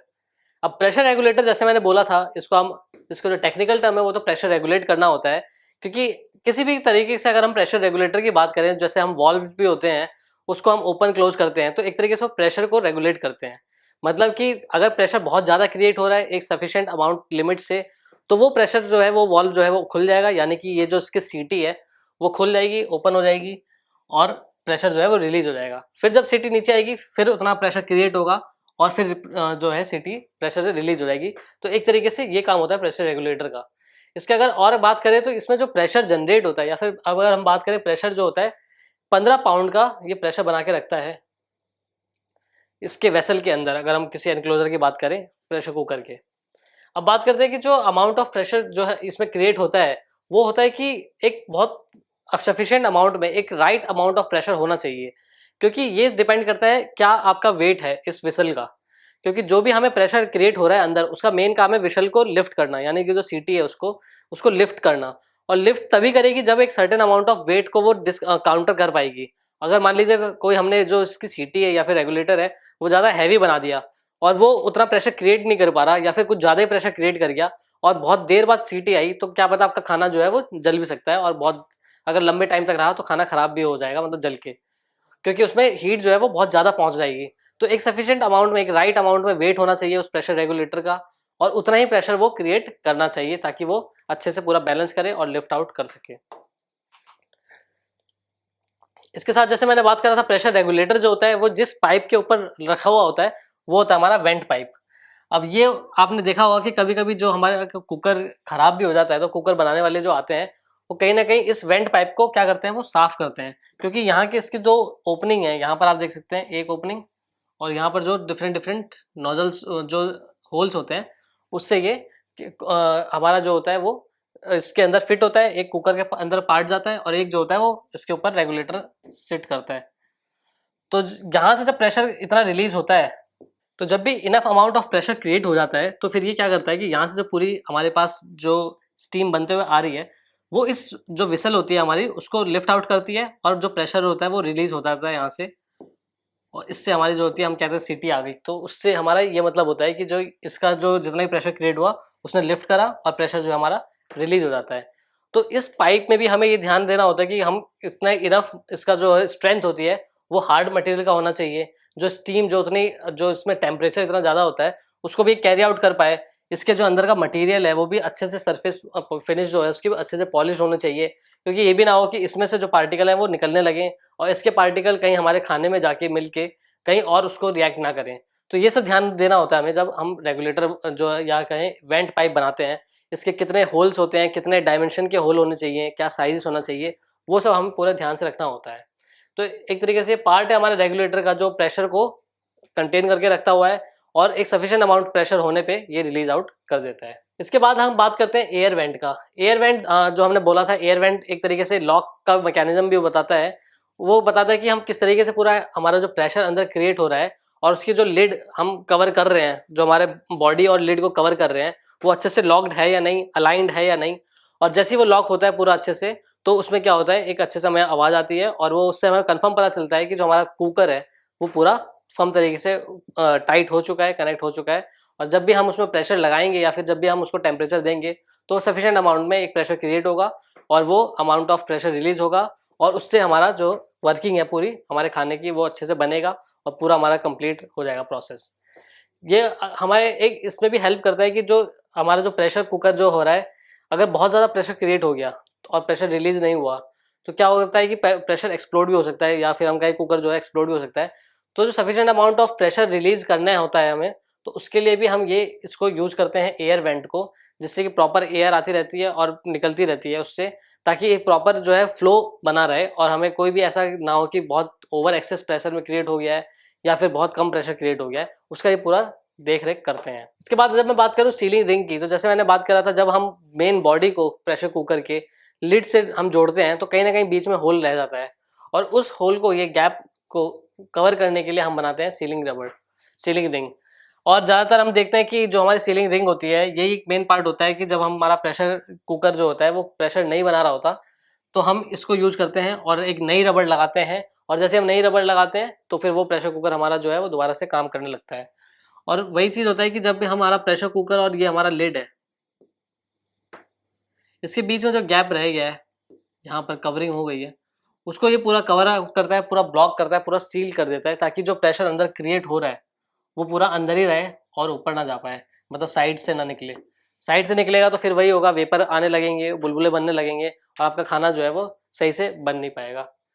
तो ये हमें ध्यान देना होता है कि जब हम इसकी मैन्युफैक्चरिंग कर रहे हैं तो हमारे पास जो रबर होती है वो हाई क्वालिटी की होनी चाहिए, क्योंकि उसमें स्टीम से भी बहुत लेना देना होता है उसका, उसको हम रेगुलरली यूज करते हैं, वॉश करते हैं। तो कभी क्या होता है कि जो रबर होती है वो घिस जाती है, लेकिन उसका लाइफ जो होता है वो हम बढ़ा के रखें, एक अच्छे मटेरियल यूज करें रबर का। उससे हम क्या करते हैं कि एक प्रेशर कुकर को अच्छे से डिफाइन भी कर सकते हैं। अगर आपने कोई ऐसा प्रेशर कुकर बनाया जिसका मटेरियल तो आपने अच्छा लगाया, जो उसका बेस है उसको अच्छा बनाया, लिड को अच्छा बनाया, लेकिन रबर की क्वालिटी जो है वो कहीं ना कहीं कम रह गई, तो क्या होगा कि कुछ समय बाद ही वो जो प्रेशर है वो बनाने लगेगा और सिर्फ रबर चेंज करने की वजह से जो कस्टमर के माइंड सेट में ये रहेगा कि ये तो प्रेशर कुकर ही खराब है, क्योंकि हमने अच्छे से पूरा उसको कंप्लीट नहीं कर पाए। तो एक हमें पूरा अच्छे से हाई क्वालिटी अगर रबर का यूज करना पड़ता है और उससे हमारा, ताकि पूरा सीलिंग बनी रहे और कोई भी प्रेशर जो है वो रिलीज ना हो। ये एक तरीके से सील कर देता है एयर प्रेशर को अंदर। और एक बहुत ही इंपॉर्टेंट या फिर हम कहें कि बहुत इंपॉर्टेंट नेसेसरी पार्ट होता है प्रेशर क्रिएट करने के लिए। अगर ये नहीं होगा तो कहीं ना कहीं बहुत प्रोबेबली चांस है कि जो प्रेशर है हमारा वो रिलीज आउट हो जाएगा और पूरा अच्छे तरीके से नहीं हो पाएगा। इसके साथ ही इसको हमें ध्यान रखना होता है जब हम इसको ऑपरेट कर रहे हैं या फिर जब हम कुकर को लगा रहे हैं, तो हमारे रबर को देखना होता है। कभी कभी क्या होता है, वो हमारे लिड के और बॉडी के कवर में बीच में आके फंस जाता है और फंसने से क्या होता है वो कभी कभी वहीं से क्रैक हो जाता है, वहीं से टूट जाता है। तो उसको अगर हम सही से ध्यान से यूज इंस्ट्रक्शन मैनुअल में बना के दें कैसे यूज करना है, इसका हम वीडियो ट्यूटोरियल डाल के दे दें, तो वो भी लोग को काफ़ी अच्छा रहता है, इस्तेमाल रहता है। और उसके साथ उनको अवेयर करें कि इसमें डर्ट जो होता है वो डर्ट को भी अवॉइड करें, कि क्योंकि रबर को हम क्या करते हैं, कभी कभी वॉश करके ऐसे ही निकाल देते हैं और कहीं साइड में रख देते हैं सूखने को, और उसमें क्या होता है डस्ट आने लगता है, और डस्ट आने की वजह से क्या होता है जब हम दोबारा उसको कवर में रखते हैं और दोबारा बंद करते हैं तो अब क्या होता है वो साइज गैप बड़ा हो जाता है, क्योंकि डर्ट पार्टिकल्स उसमें आ गए हैं और कहीं ना कहीं वो मिसअलाइन हो जाता है और प्रेशर जो है वो क्रिएट नहीं हो पाता। तो ये सब बातें हमें ध्यान रखनी होती है जब हम सीलिंग रिंग की मैन्युफैक्चरिंग कर रहे हैं और कस्टमर को दे रहे हैं। अब बात करते हैं हम ओवर प्रेशर प्लग की। जैसे कि मैंने बात करा था, जो हमारे लिड पे जो एयर वेंट होता है, प्रेशर रेगुलेटर होता है, वो काफ़ी यूजफुल नहीं होता अगर आप कभी कभी उसमें क्लॉग हो गया या फिर कहें कि उसका मुंह जो है वो बंद हो गया कोई डर्ट से या फिर कोई फूड पार्टिकल से, तो प्रेशर जो है वो अंदर अंदर क्रिएट होने लगेगा और रिलीज नहीं हो पाएगा, और रिलीज ना होने की वजह से वो क्या होता है वो एक्सप्लोड भी हो सकता है। उस वजह से हम ओवर प्रेशर प्लग यूज करते हैं। ये एक तरीके से हमारा छोटा सा प्लग होता है जो हमारा एज कम्पेयर टू विसल जो हमारा प्रेशर रेगुलेटर होता है उससे काफ़ी हल्का होता है, लाइट इन वेट होता है। और क्या होता है कि जब ये बहुत टाइटली फर्म तरीके से ये बंद होता है लिड पे, और अगर मान लीजिए वहाँ का प्रेशर क्रिएट नहीं हो पाया या फिर वहाँ पर प्रेशर जो है वो रिलीज नहीं हो पा रहा, तो उससे ज़्यादा प्रेशर ये सह लेगा, और जब वहाँ का प्रेशर जो हमारा प्रेशर रेगुलेटर है वो नहीं अगर उठा टाइम से, तो ये जो है वो अपने आप उठ जाएगा और यहाँ से स्टीम जो है वो निकल जाएगी। तो एक तरीके से हम सेफ्टी वॉल्व की तरह ये यूज करते हैं, और ये होना बहुत इंपॉर्टेंट है, क्योंकि अगर मान लीजिए कभी भी क्लॉगिंग हो गई, कुछ हो गया, तो एक सेफ्टी मेजर हमें रहना चाहिए ओवर प्रेशर प्लग के तौर पे। अब बात करते हैं लॉक पिन की। लॉक पिन जैसे कि मैंने बात करा, जैसे नाम बताता है लॉक पिन, तो लॉक पिन से क्या होता है कि जब भी हम हैंडल पे हम जब लॉक कर रहे होते हैं अपने प्रेशर कुकर को, बॉडी को, तो एक हमारे पास एक जो हमारा बॉडी होती है और जो हमारा हैंडल होता है उसके बीच में एक कवर होता है पिन का। वो पिन जो है वो अटैच होनी चाहिए हैंडल पे, और तभी हमारा जो हैंडल है वो पूरा लॉक होगा, और उसमें ये सहायता करता है हमारा लॉक पिन। एक तरीके से मान लीजिए ये रिवेट की शेप में होता है, उसका एक जो एंड होता है वो पूरा सिरा खुला हुआ होता है और एक सिरा जो होता है वो उस पर कैप होता है, और जैसे हम इसको लेके ऐसे जोड़ते हैं तो वो पूरा लॉक हो जाता है, और एक क्लिक की आवाज आती है जब हम इसको लगाते हैं। अब बात करते हैं हम कुकिंग रैक की। तो कुकिंग रैक क्या होता है कि एक एडिशनल टूल, आप मैन्युफैक्चरर हैं तो आप कस्टमर को और अट्रैक्ट करने के लिए आप इसमें एक कुकिंग रैक भी ऐड कर सकते हैं, क्योंकि आजकल क्या होता है स्टीम फूड भी बहुत बहुत लोग यूज करते हैं। तो उसमें क्या होता है कि आप जैसे मोमोज बनाना हुआ हो या फिर कुछ भी ऐसा जो स्टीम से यूज हो रहा है, उसके लिए हम क्या करते हैं कुकिंग रैक्स को यूज करते हैं। इसको अलग से एडिशनल हम देते हैं, और जब भी प्रेशर कुकर है उसके अंदर, तो प्रेशर कुकर में हम स्टीम रैक को डाल सकते हैं। इससे होता क्या है कि जो भी हमारा खाना है वो डायरेक्ट हम उसको बेस में कुकर के बॉटम में नहीं लगा के बल्कि इन रैक पे रखते हैं, और इस पूरे रैक को हम प्रेशर कुकर में डालते हैं। और जैसे ही हम उसको डालते हैं तो वो स्टीम लेके, मान लीजिए अगर मान ये हमारा प्रेशर कुकर है, तो यहाँ पर मान लीजिए हमने प्लेट्स लगा रखी हैं, रैक्स लगाए हैं, एक हो गया, दो हो गया, तीन हो गया, और ये हमारा पूरा स्टैंड है, और यहाँ पर हमारा पास पानी है जो कि हमारा बॉईल हो रहा है और स्टीम से ये, तो अब जो हम खाना रख रहे हैं, हमारा जो फूड रख रहे हैं, मान लीजिए मोमोज रख रहे हैं या कुछ भी रख रहे हैं, वो इन रैक्स के ऊपर रख रहे हैं। ऐसा नहीं है कि हम इसके पूरे बॉटम में रख रहे हैं, अगर रैक्स नहीं होता तो हमें पूरा बॉटम में रखना पड़ता। तो हम इनके ऊपर रख रहे हैं, और यहाँ से जो स्टीम जनरेट हो रही है वो इनको पकाते हुए, मतलब स्टीम करते हुए ऊपर जा रही है। तो ये एक एडिशनल हम दे सकते हैं उनको, कस्टमर्स को, एक तरीका कि हम एडिशनल रैक्स भी प्रोवाइड कर रहे हैं, जिसमें आप अपने कोई भी स्टीम फूड बनाना हुआ हो तो आप उसको बना सकते हैं, उसके साथ आप पूरी इसको भी मैन्युफैक्चर कर सकते हैं, और इसमें कोई एडिशनल या बहुत ज़्यादा खर्चा नहीं आएगा। इसको आप एक प्रॉपर मटेरियल यूज करेंगे, उसके साथ आप इसको मैन्युफैक्चर कर सकते हैं। जैसे कि मैंने बोला, ये लिफ्ट करता है फूड को, मतलब फूड को ये ऊपर उठाता है एक लेवल पे, जिससे कि लिक्विड जो होता है वो उसके कॉन्टैक्ट में नहीं आता। अब बात करें कवर हैंडल्स की। तो कवर हैंडल्स अगर मैं बात करूं कि जो हमारा मेन पार्ट होता है, एक तरीके से कवर हैंडल भी हमारा मेन पार्ट है, क्योंकि यही पार्ट है जो हम कुकर को पकड़ते हैं, हैंडल करते हैं। क्योंकि और जो भी पार्ट होता है, मेटालिक बॉडी जो होती है वो काफ़ी गर्म हुई होती है, और कभी कभी हमारा हाथ जो है अगर कॉन्टेक्ट में आया तो वो जल भी सकता है और निशान भी पड़ सकता है। तो ये एक प्लास्टिक बॉडी होती है जो कि एक डिफरेंट टाइप का हार्ड प्लास्टिक होता है, जिसको हम ऐसा बनाते हैं कि इसमें कोई भी कंडक्शन ना हो, कोई भी हीट जो है वो कंडक्ट ना हो, क्योंकि अगर हीट कंडक्ट हो गई तो आप फिर दोबारा इसको पकड़ नहीं पाएंगे और इस हैंडल का होने का कोई यूज़ नहीं रहेगा। तो आपने देखा होगा कुछ ब्लैक कलर का होता है ये ज़्यादातर, और इसको अच्छे मटेरियल से बनाया जाता है, प्लास्टिक से, जो हीट कंडक्ट नहीं करता। और इसके दो पार्ट से बनाते हैं, एक तो होता है जो हैंडल होता है पॉट लिड पे लगा होता है, जो ऊपर कवर होता है, और एक जो होता है वो हमारे पॉट की बॉडी पे लगा होता है। तो एक हैंडल वहाँ बॉडी के साथ जुड़ा होता है, और एक हैंडल जो होता है हमारा लिड के यानी कवर के साथ जुड़ा होता है। और जब भी हम इन दोनों को जोड़ते हैं आपस में तो एक प्रॉपर अलाइनमेंट बना होना चाहिए ताकि पूरा तरीके से वो पूरा बैलेंस आउट हो जाए। और इस तरीके से ये बनाया होता है कि हमारा जैसे हम कवर को इसको पूरे अच्छे से हैंडल को लॉक करेंगे तो हमारा जो कवर है, जो हमारी लिड है, वो और हमारा जो बॉडी है कुकर की, वो दोनों पूरी अटैच हो जाएंगी और सीलिंग जो रबड़ है उसके साथ यूज होके वो पूरा एक अच्छा प्रेशर क्रिएट करेंगे। अब वही अगर बात करें मटेरियल का, तो मटेरियल जो होता है उसका जैसे मैंने बात करा था वो हीट को ट्रांसफर नहीं करना चाहिए। जैसे कि हमने प्लास्टिक को बोला था, सेफ होना चाहिए आपके हाथों के लिए, आपके हाथ को जलाए ना, कोई भी इसमें फिनिशिंग जो होनी चाहिए वो अच्छी होनी चाहिए, क्योंकि आप हैंडल पकड़ रही हैं, कहीं ऐसे बर्स ना हो या फिर क्रैक्स ना हो जिसमें कहीं भी हीट जो है वो इंसुलेट जो कंडक्ट होकर आपके हाथ को अफेक्ट करे, या फिर कोई ऐसे शार्प एंड्स हो जहाँ पर आपके जो इसके निशान पड़े या फिर कहीं कट जाए। तो इसको आप पूरी अच्छी मशीनिंग के साथ, पूरी अगर आप इंजेक्शन मोल्डिंग मशीन से बना रहे हैं तो उससे आप पूरा प्रोसेस को कंप्लीट करें और उसको अच्छे से फिनिश के साथ इसको हैंडल को जोड़ें और फिर आगे सप्लाई कर सकते हैं। अब अगर मैं बात करूं कवर की, तो कवर जो होता है सबसे इंपॉर्टेंट पार्ट, या फिर हम कहें कि जो मेन पार्ट होता है, अगर नीचे का हम पार्ट देखें वो तो सिर्फ बॉडी होती है, लेकिन ऊपर के पार्ट देखें अगर तो उसमें सब चीज़ होता है। हमारा प्रेशर, ओवर प्रेशर प्लग भी हो गया, हमारा विसल्स भी हो गया, या फिर प्रेशर रेगुलेटर भी हो गया, एयर वेंट पाइप भी हो गया, यही हमारी सीलेंट रबर भी लगती है। तो सारा मेन जो इंपॉर्टेंट अगर हम बात करें तो ये हमारा लिड या फिर कवर का ही मेन पार्ट होता है, जिसको हमें अच्छे से पूरे ध्यान से मैन्युफैक्चर करना होता है एक प्रॉपर स्टैंडर्ड के साथ। तो वही हमारा बात करते हैं कि ये प्रेशर को हैंडल करता है बहुत अच्छे से, बहुत ईजिली तरीके से और काफ़ी एफिशिएंट तरीके से। जो इसके वेट है, जो इस विसल का वेट है, वो भी काफ़ी डिफाइन करता है कि कितना प्रेशर अंदर क्रिएट होना है, किस मटेरियल का होगा, कितना वेट। अपने स्टील, जैसे मैंने बात करी थी, स्टील का यूज करेंगे तो वेट जो है वो ज़्यादा बढ़ जाएगा, एल्यूमिनियम का करेंगे तो कम होगा, लेकिन उसके साथ ही लाइफ जो है वो अफेक्ट करेगी। तो इन सब चीज़ों को आप अगर आप ध्यान से देखें, फिर आप एक प्रॉपर कवर का एक स्टैंडर्ड या फिर हम कहें कि जो तरीका होता है उसको स्टार्ट कर सकते हैं और उसकी मैन्युफैक्चरिंग कर सकते हैं। वही अगर हम देखें इसके हैंडल की बात करें तो प्रेशर जो है वो टाइट तभी होगा जब आपने हैंडल जो है वो अच्छे से कनेक्ट करा होगा।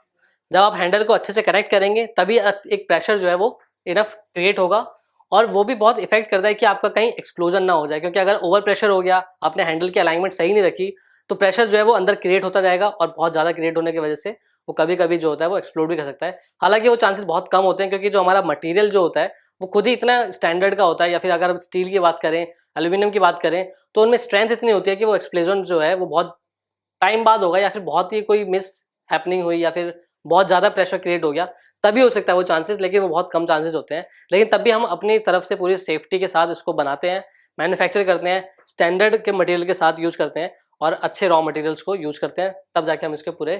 प्रोसेस को बनाते हैं या फिर हम कई कंपोनेंट्स को बनाते हैं। अब बात करते हैं इसके बॉडी की। जो हमने लिड की बात करी थी ऊपर के कवर की, अब हमारी बात करते हैं नीचे के कवर की या फिर नीचे की बॉडी की। तो बॉडी जो होता है वो मेन काम होता है उसको फूड को स्टोर करना। फूड जहाँ पर रखते हैं हम, वहाँ पर अच्छे से उसका जो क्वांटिटी होता है वही डिसाइड करता है कि 3 लीटर है, 5 लीटर है, 7 लीटर है, या फिर कितने लीटर का हम बना सकते हैं, उसकी कैपेसिटी क्या होती है। उसमें हम नीचे के हैंडल्स लगे होते हैं और साइड में एक हैंडल लगा होता है जो एडिशनल इसको सपोर्ट देता है। उसी के साथ हमारा इसका पूरा वॉल्यूम होता है कि कितना वॉल्यूम है, कितना प्रेशर क्रिएट करेगा, और उसके साथ हम पूरा उसको रेगुलेट करेंगे। ये हम अगर बात करें कि इसमें जो एक स्टैंडर्ड या फिर हम कहें कि जो फॉलो होता है रूल, वो ये होता है कि अगर आपने उसको 66% तक आप फिल करते हैं बॉडी को, अगर मान लीजिए पूरा 100% है, तो आपका मोर देन 50% इतना आपका जो होता है वो फिल होना चाहिए, और ऊपर थोड़ा स्पेस रहना चाहिए, मतलब 40-30% जो होना चाहिए ऊपर जो है वो स्पेस बनना चाहिए। वो किस लिए होता है, क्योंकि प्रेशर जो है वो क्रिएट होना होता है। अगर मान लीजिए आपने पूरा ही भर दिया तो प्रेशर कहीं भी क्रिएट नहीं हो पाएगा, उसको बनने की जगह ही नहीं है, और वो स्टीम बन नहीं पाएगी, ऊपर उड़ नहीं पाएगी, और वो कहीं ना कहीं इफेक्ट करेगी। इसके साथ ही आपको 66% आप इसको देख सकते हैं जो अप्रॉक्स ऊपर नीचे हो सकता है। और ये क्या करता है, अवॉइड करता है एयर वेंट्स को और वेंटिलेशन ट्यूब्स को फ्रॉम गेटिंग क्लॉग्ड। क्योंकि जब भी आपने इसको स्पेस इनफ दिया है, अगर आपने मान लीजिए खाना पूरा भर दिया, तो जो इसका पाइप आ रहा है एयर वेंट वाला पाइप, वो क्या होगा कि वो खाने से टकराएगा और खाना क्लॉग कर जाएगा, तो स्टीम जो है वो बन ही नहीं पाएगी और ऊपर अंदर अंदर प्रेशर क्रिएट होता जाएगा और वो रिलीज हो नहीं पाएगी। तो ये चीज़ आपको ध्यान रखना होता है जब आप किसी मैन्युफैक्चरर आप बना रहे हैं इसको, आप किसी कस्टमर को दे रहे हैं, वो पूरा समझाना होता है और उस हिसाब से आपको पूरा मैनुअल्स डिजाइन करने होते हैं। अब बात करते हैं हम मैन्युफैक्चरिंग प्रोसेस की कि किस तरीके से प्रेशर कुकर को इंडस्ट्री में बनाया जाता है और कौन कौन से प्रोसेस उसमें लगते हैं। तो सबसे पहले अगर मैं बात करूं मैन्युफैक्चरिंग प्रोसेस की, तो उसमें सबसे पहला प्रोसेस होता है सर्कल कटिंग का। अब सर्कल कटिंग से मतलब ये होता है कि जब भी हमारे पास कोई हमें कुछ बनाना है, प्रेशर कुकर का बनाना है, शेप देना है, तो हमारे पास ब्लैंक्स रहते हैं। ब्लैंक्स का मतलब होता है कि रॉ मटेरियल, और जिसमें हमारे पास शीट्स आती हैं मेटल की, जैसे कि मैंने बात करा था, आप स्टेनलेस स्टील से बना सकते हैं, एल्यूमिनियम शीट से बना सकते हैं। तो इसी तरीके से हमारे पास शीट जो होती है वो आती है हमारे मैन्युफैक्चरिंग सेक्शन में। और वो सबसे पहला होता है, मान लीजिए कोई रेक्टेंगुलर शीट्स हैं, बड़े बड़े स्लैब्स होते हैं, उसको हमें सर्कल बनाना होता है जिससे कि हमारा जो कुकर है उसका बेस तैयार हो। और उसको बेस तैयार करने से पहले इसलिए हमें पहले ब्लैंक में से एक सर्कल कट करना होता है, जो हम करते हैं सर्कल कटिंग प्रोसेस में।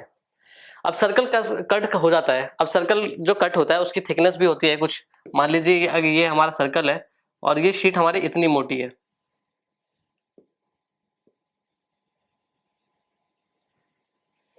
तो इतनी मोटी प्रोसेस जो शीट है, अब इसका हमें इससे हमें ये शेप देनी होती है जो प्रेशर कुकर की होती है।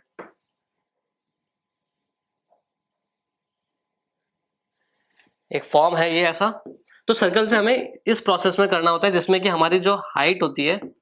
और ये हमारी इसका डाया होता है, और h/d का रेशियो होता है। वो कभी कभी हमारी जो हाइट होती है वो ज़्यादातर इसमें बड़ी होती है एज कम्पेयर टू डायमीटर, और या फिर इक्वल होती है तो वो स्क्वायर हो जाएगा एक तरीके से। और इस तरीके से हम इसको शेप बनाते हैं और डिफरेंट डिफरेंट प्रोसेस में इसको हम करते हैं। तो ब्लैंक से यानी कि सर्कल से जब हमें इस शेप में लाना होता है तो हम करते हैं उसको डीप ड्राइंग प्रोसेस। वो होता है हमारा डीप ड्राइंग। डीप ड्राइंग का मतलब होता है कि गहरा हमें करना होता है, उसको हम ड्रॉ करना होता है, मतलब एक तरीके से खींचना होता है और गहरा खींचना होता है। तो इस शेप को जब हम ऐसा गहरा बनाते हैं, उस पर से डाई गिराते हैं, तो ये सर्कल जो होता है वो इस फॉर्म में आ जाता है, बड़े शेप में आ जाता है, मतलब हाइट आ जाती है उसकी और डायमीटर आ जाता है उसका। तो ये हमारे पास ये होता है हमारा डीप ड्राइंग प्रोसेस। इसके बाद जब हम डीप ड्राइंग करते हैं तो हमारे पास लिड आता है। लिड बनाना होता है। लिड मतलब कि जो कॉर्नर्स होते हैं, यानी कि ये जो इसके कॉर्नर्स होते हैं, इन कॉर्नर्स को हमें शेप देनी होती है, वो होता है हमारा ड्राइंग ऑफ लिड। उसके बाद हमें जब हम शेप देते हैं मशीन से, इसको प्रेस से होते हुए गुजारते हैं, तो कुछ जो कॉर्नर्स होते हैं वो क्या होते हैं कि वो रफ हो जाते हैं या फिर एक्स्ट्रा निकल जाते हैं। तो एक्स्ट्रा कॉर्नर को हमें निकालना होता है, उसकी हमें ट्रिमिंग करनी होती है, और वही हम कहते हैं ट्रिमिंग। इसके बाद आता है हमारा नॉचिंग। नॉचिंग मतलब होता है कि एक स्मॉल सा कट लगाना होता है। कट लगाने का मतलब होता है कि जो पार्ट हमें नहीं चाहिए वहां से हम कट कर देते हैं और उसको अलग कर देते हैं। इसके बाद हम देखेंगे कि हमें जो डिफरेंट डिफरेंट हमें हैंडल्स लगाने होते हैं, उसमें नट्स या पिन भी लगाना होता है। जो एयर वेंट पाइप होती है उसके लिए होल करना होता है। तो उसके लिए हम करते हैं ड्रिलिंग। और ड्रिलिंग तो आप सभी लोग जानते हैं कि हम ड्रिलिंग करते हैं। ड्रिल मशीन होती है, उसमें डिफरेंट डिफरेंट साइज के सब बिट होते हैं, और उसके बिट से हम जो होता है वो ड्रिल को करते हैं, कितना डायमीटर हमें चाहिए होल का, उसके अकॉर्डिंगली हम ड्रिल करते हैं। इसके बाद फिक्सिंग ऑफ लग्स होता है। लग्स मतलब वही होता है कि जो स्मॉल स्मॉल जो हमारे पास होल्स होते हैं उसको कनेक्ट करना होता है। हमारे जो हैंडल्स हो गया डिफरेंट पार्ट हो गए। उसके बाद हमें हैंडल लगाने होते हैं। वेंट पाइप लगाया हमने, जो पूरा उसके जो एसेसरीज हैं ऊपर से कंपोनेंट्स हैं वो हम लगाते हैं। उसके बाद हम बफिंग करते हैं और पॉलिशिंग करते हैं, क्योंकि अभी तक हमारे पास जो नॉर्मल मेटल है, शीट्स है, वो जो हमारी आई है वो इतनी शाइनिंग नहीं होती, या क्योंकि उसमें हम बहुत सारा प्रोसेस कर रहे होते हैं, उसकी सफाई भी करनी होती है। और उसके बाद हम उसको बफिंग करते हैं और पॉलिशिंग करते हैं ताकि एक चमक आ जाए उसमें, एक अच्छी सरफेस फिनिश आए। लास्ट में हम क्या करते हैं, उसकी टेस्टिंग करते हैं। जितना हमने प्रेशर के लिए बनाया है उस कुकर को, वो प्रेशर हम उस पर क्रिएट करते हैं। हम उसको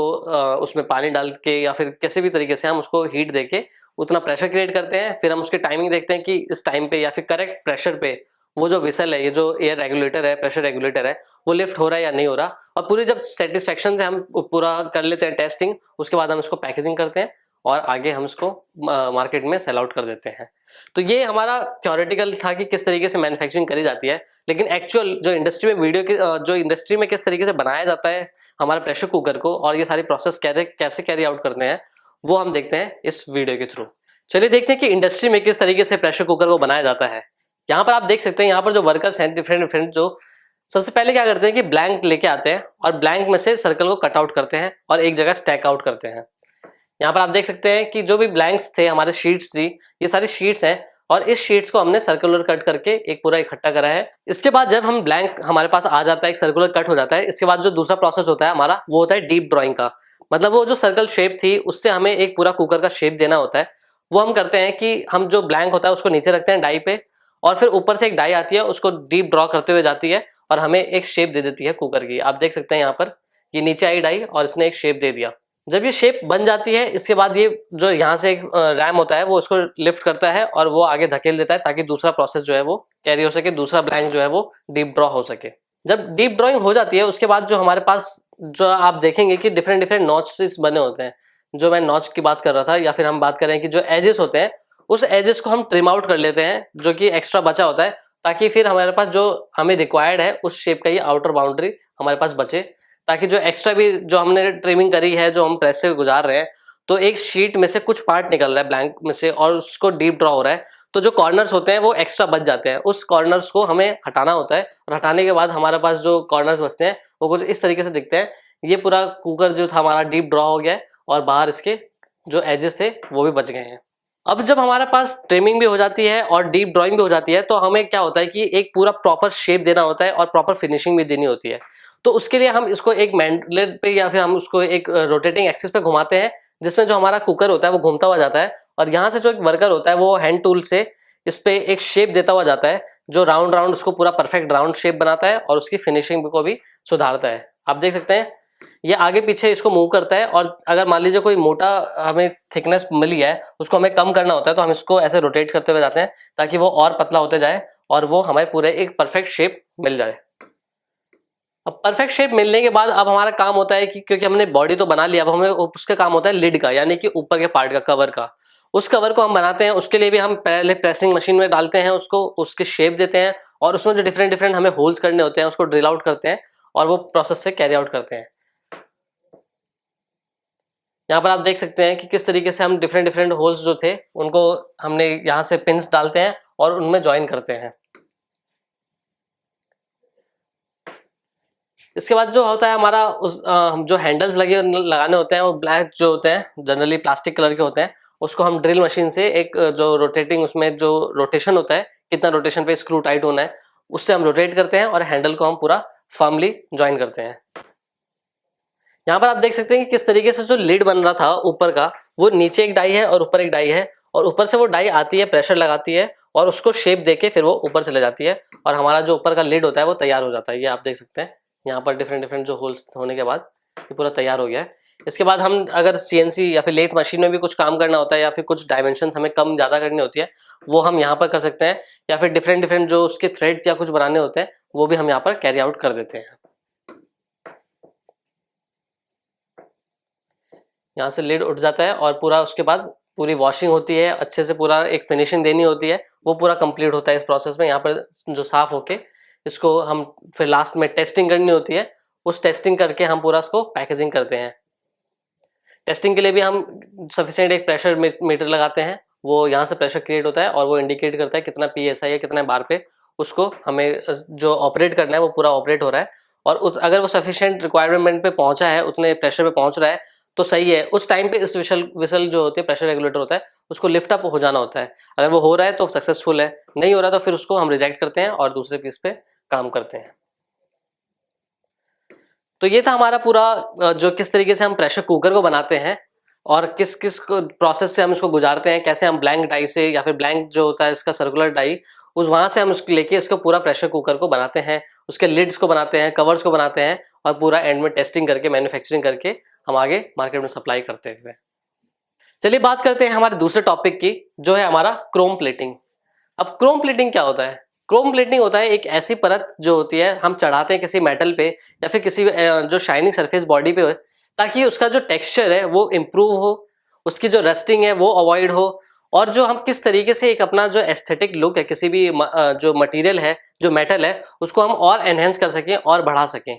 ये हमारे पास आप सभी ने देखा होगा कि आप कोई भी अगर मान लीजिए शॉपिंग मॉल में गए हैं, वहां पर जो शॉपिंग कार्ट होती है जिसमें हम सामान रखते हैं, जो हम पूरा कोई भी सामान खरीद रहे हैं, वो पूरा आप देख सकते हैं किस तरीके से मेटल का होता है, शाइनिंग सरफेस होता है और वो चमक होती है। वो चमक कहीं ना कहीं जो आती है वो हमारी क्रोम प्लेटिंग से आती है, और उस क्रोम प्लेटिंग का आप सिर्फ वही यूज नहीं देखेंगे, आप डिफरेंट डिफरेंट जहाँ भी जो इंडस्ट्रीज में, मेटल इंडस्ट्री में, आपके बाइसाइकिल्स में, जहाँ भी जो मेटल शाइन कर रहा है, जहाँ पर रस्टिंग नहीं लग रही है, वो कहीं ना कहीं पॉसिबल है कि उसमें कोई ना कोई प्लेटिंग चढ़ी हुई है, चाहे क्रोम प्लेटिंग हो, चाहे निकल प्लेटिंग हो, या डिफरेंट तरीके से प्लेटिंग करी होती है।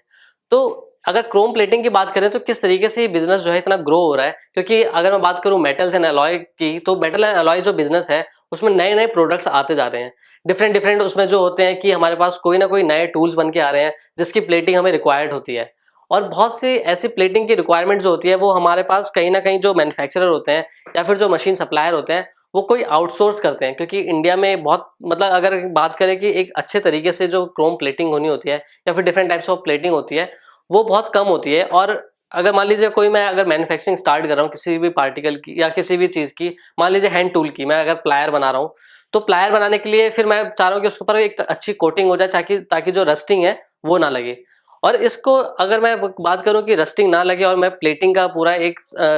पूरा मशीन बनाऊं, पूरी इक्विपमेंट उतना सजाऊं और उतना मैं स्पेस लूं, तो वो कहीं ना कहीं जो मेरी प्रोसेस है मैन्युफैक्चरिंग प्रोसेस उसमें कॉस्ट को अफेक्ट करेगा और कहीं ना कहीं जो उसकी कॉस्टिंग है वो बढ़ेगी। तो क्या करते हैं कि बहुत से जो मैन्युफैक्चरर होते हैं वो इसको आउटसोर्स कर देते हैं कि बाहर से हम उसको प्लेटिंग करवा लेंगे, और ये स्कोप बनाता है, आपकी अपॉर्चुनिटी क्रिएट करता है कि आपको इस बिजनेस में ग्रो करने का। अगर आप क्रोम प्लेटिंग से स्टार्ट कर रहे हैं बिजनेस को कि किस तरीके से मैं एक पूरा मैन्युफैक्चरिंग सेट लगाता हूँ, या फिर मैं बात करूँ असेंबली ऑफ टैंक्स की, डिफरेंट डिफरेंट टैंक्स रिक्वायर्ड होते हैं इसमें, तो अगर आप उस सिस्टम को लेके चल रहे हैं, वहां से आप एक पूरा मैन्युफैक्चरिंग सेटअप बना रहे हैं और आप आउटसोर्स कर रहे हैं, मतलब कि आप कोई भी किसी को भी अगर क्रोम प्लेटिंग करवानी है अपने टूल्स पे, या फिर कोई भी अगर वो कुछ जो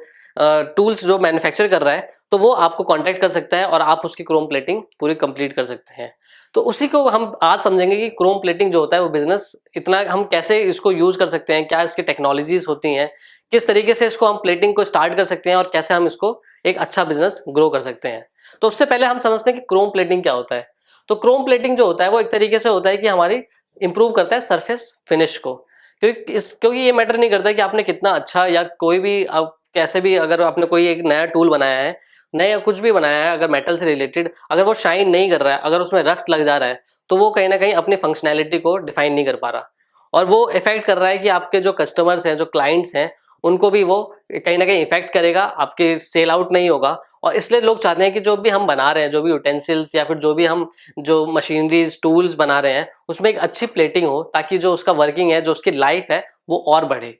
और ये सिर्फ सरफेस फिनिश की बात नहीं होती, सरफेस फिनिश तो क्रोम प्लेटिंग से आती ही आती है, बल्कि इसकी रस्टिंग जो होती है जो बहुत इफेक्ट करती है कि अगर मैं कहीं भी पानी वाली जगह में या फिर कहीं भी एटमॉस्फेयर में कहीं काम कर रहा हूँ, तो वहाँ कहीं ना कहीं बहुत इंपॉर्टेंट चार्जेस होते हैं, क्योंकि जो टूल्स बनते हैं वो कहीं ना कहीं मेटल्स के बनते हैं और उसमें रस्टिंग आना बहुत लाजमी है। लेकिन अगर आप अच्छे से प्लेटिंग दे रहे हैं उसकी, तो वो एक तो एस्थेटिक लुक भी देता है, एक अच्छी सरफेस फिनिश भी देता है, उसके साथ ही वो रस्टिंग से भी बचाता है। तो इसलिए जो क्रोम प्लेटिंग है या फिर हम कहीं बात करें प्लेटिंग की, वो बहुत ज़्यादा यूज हो जाती है।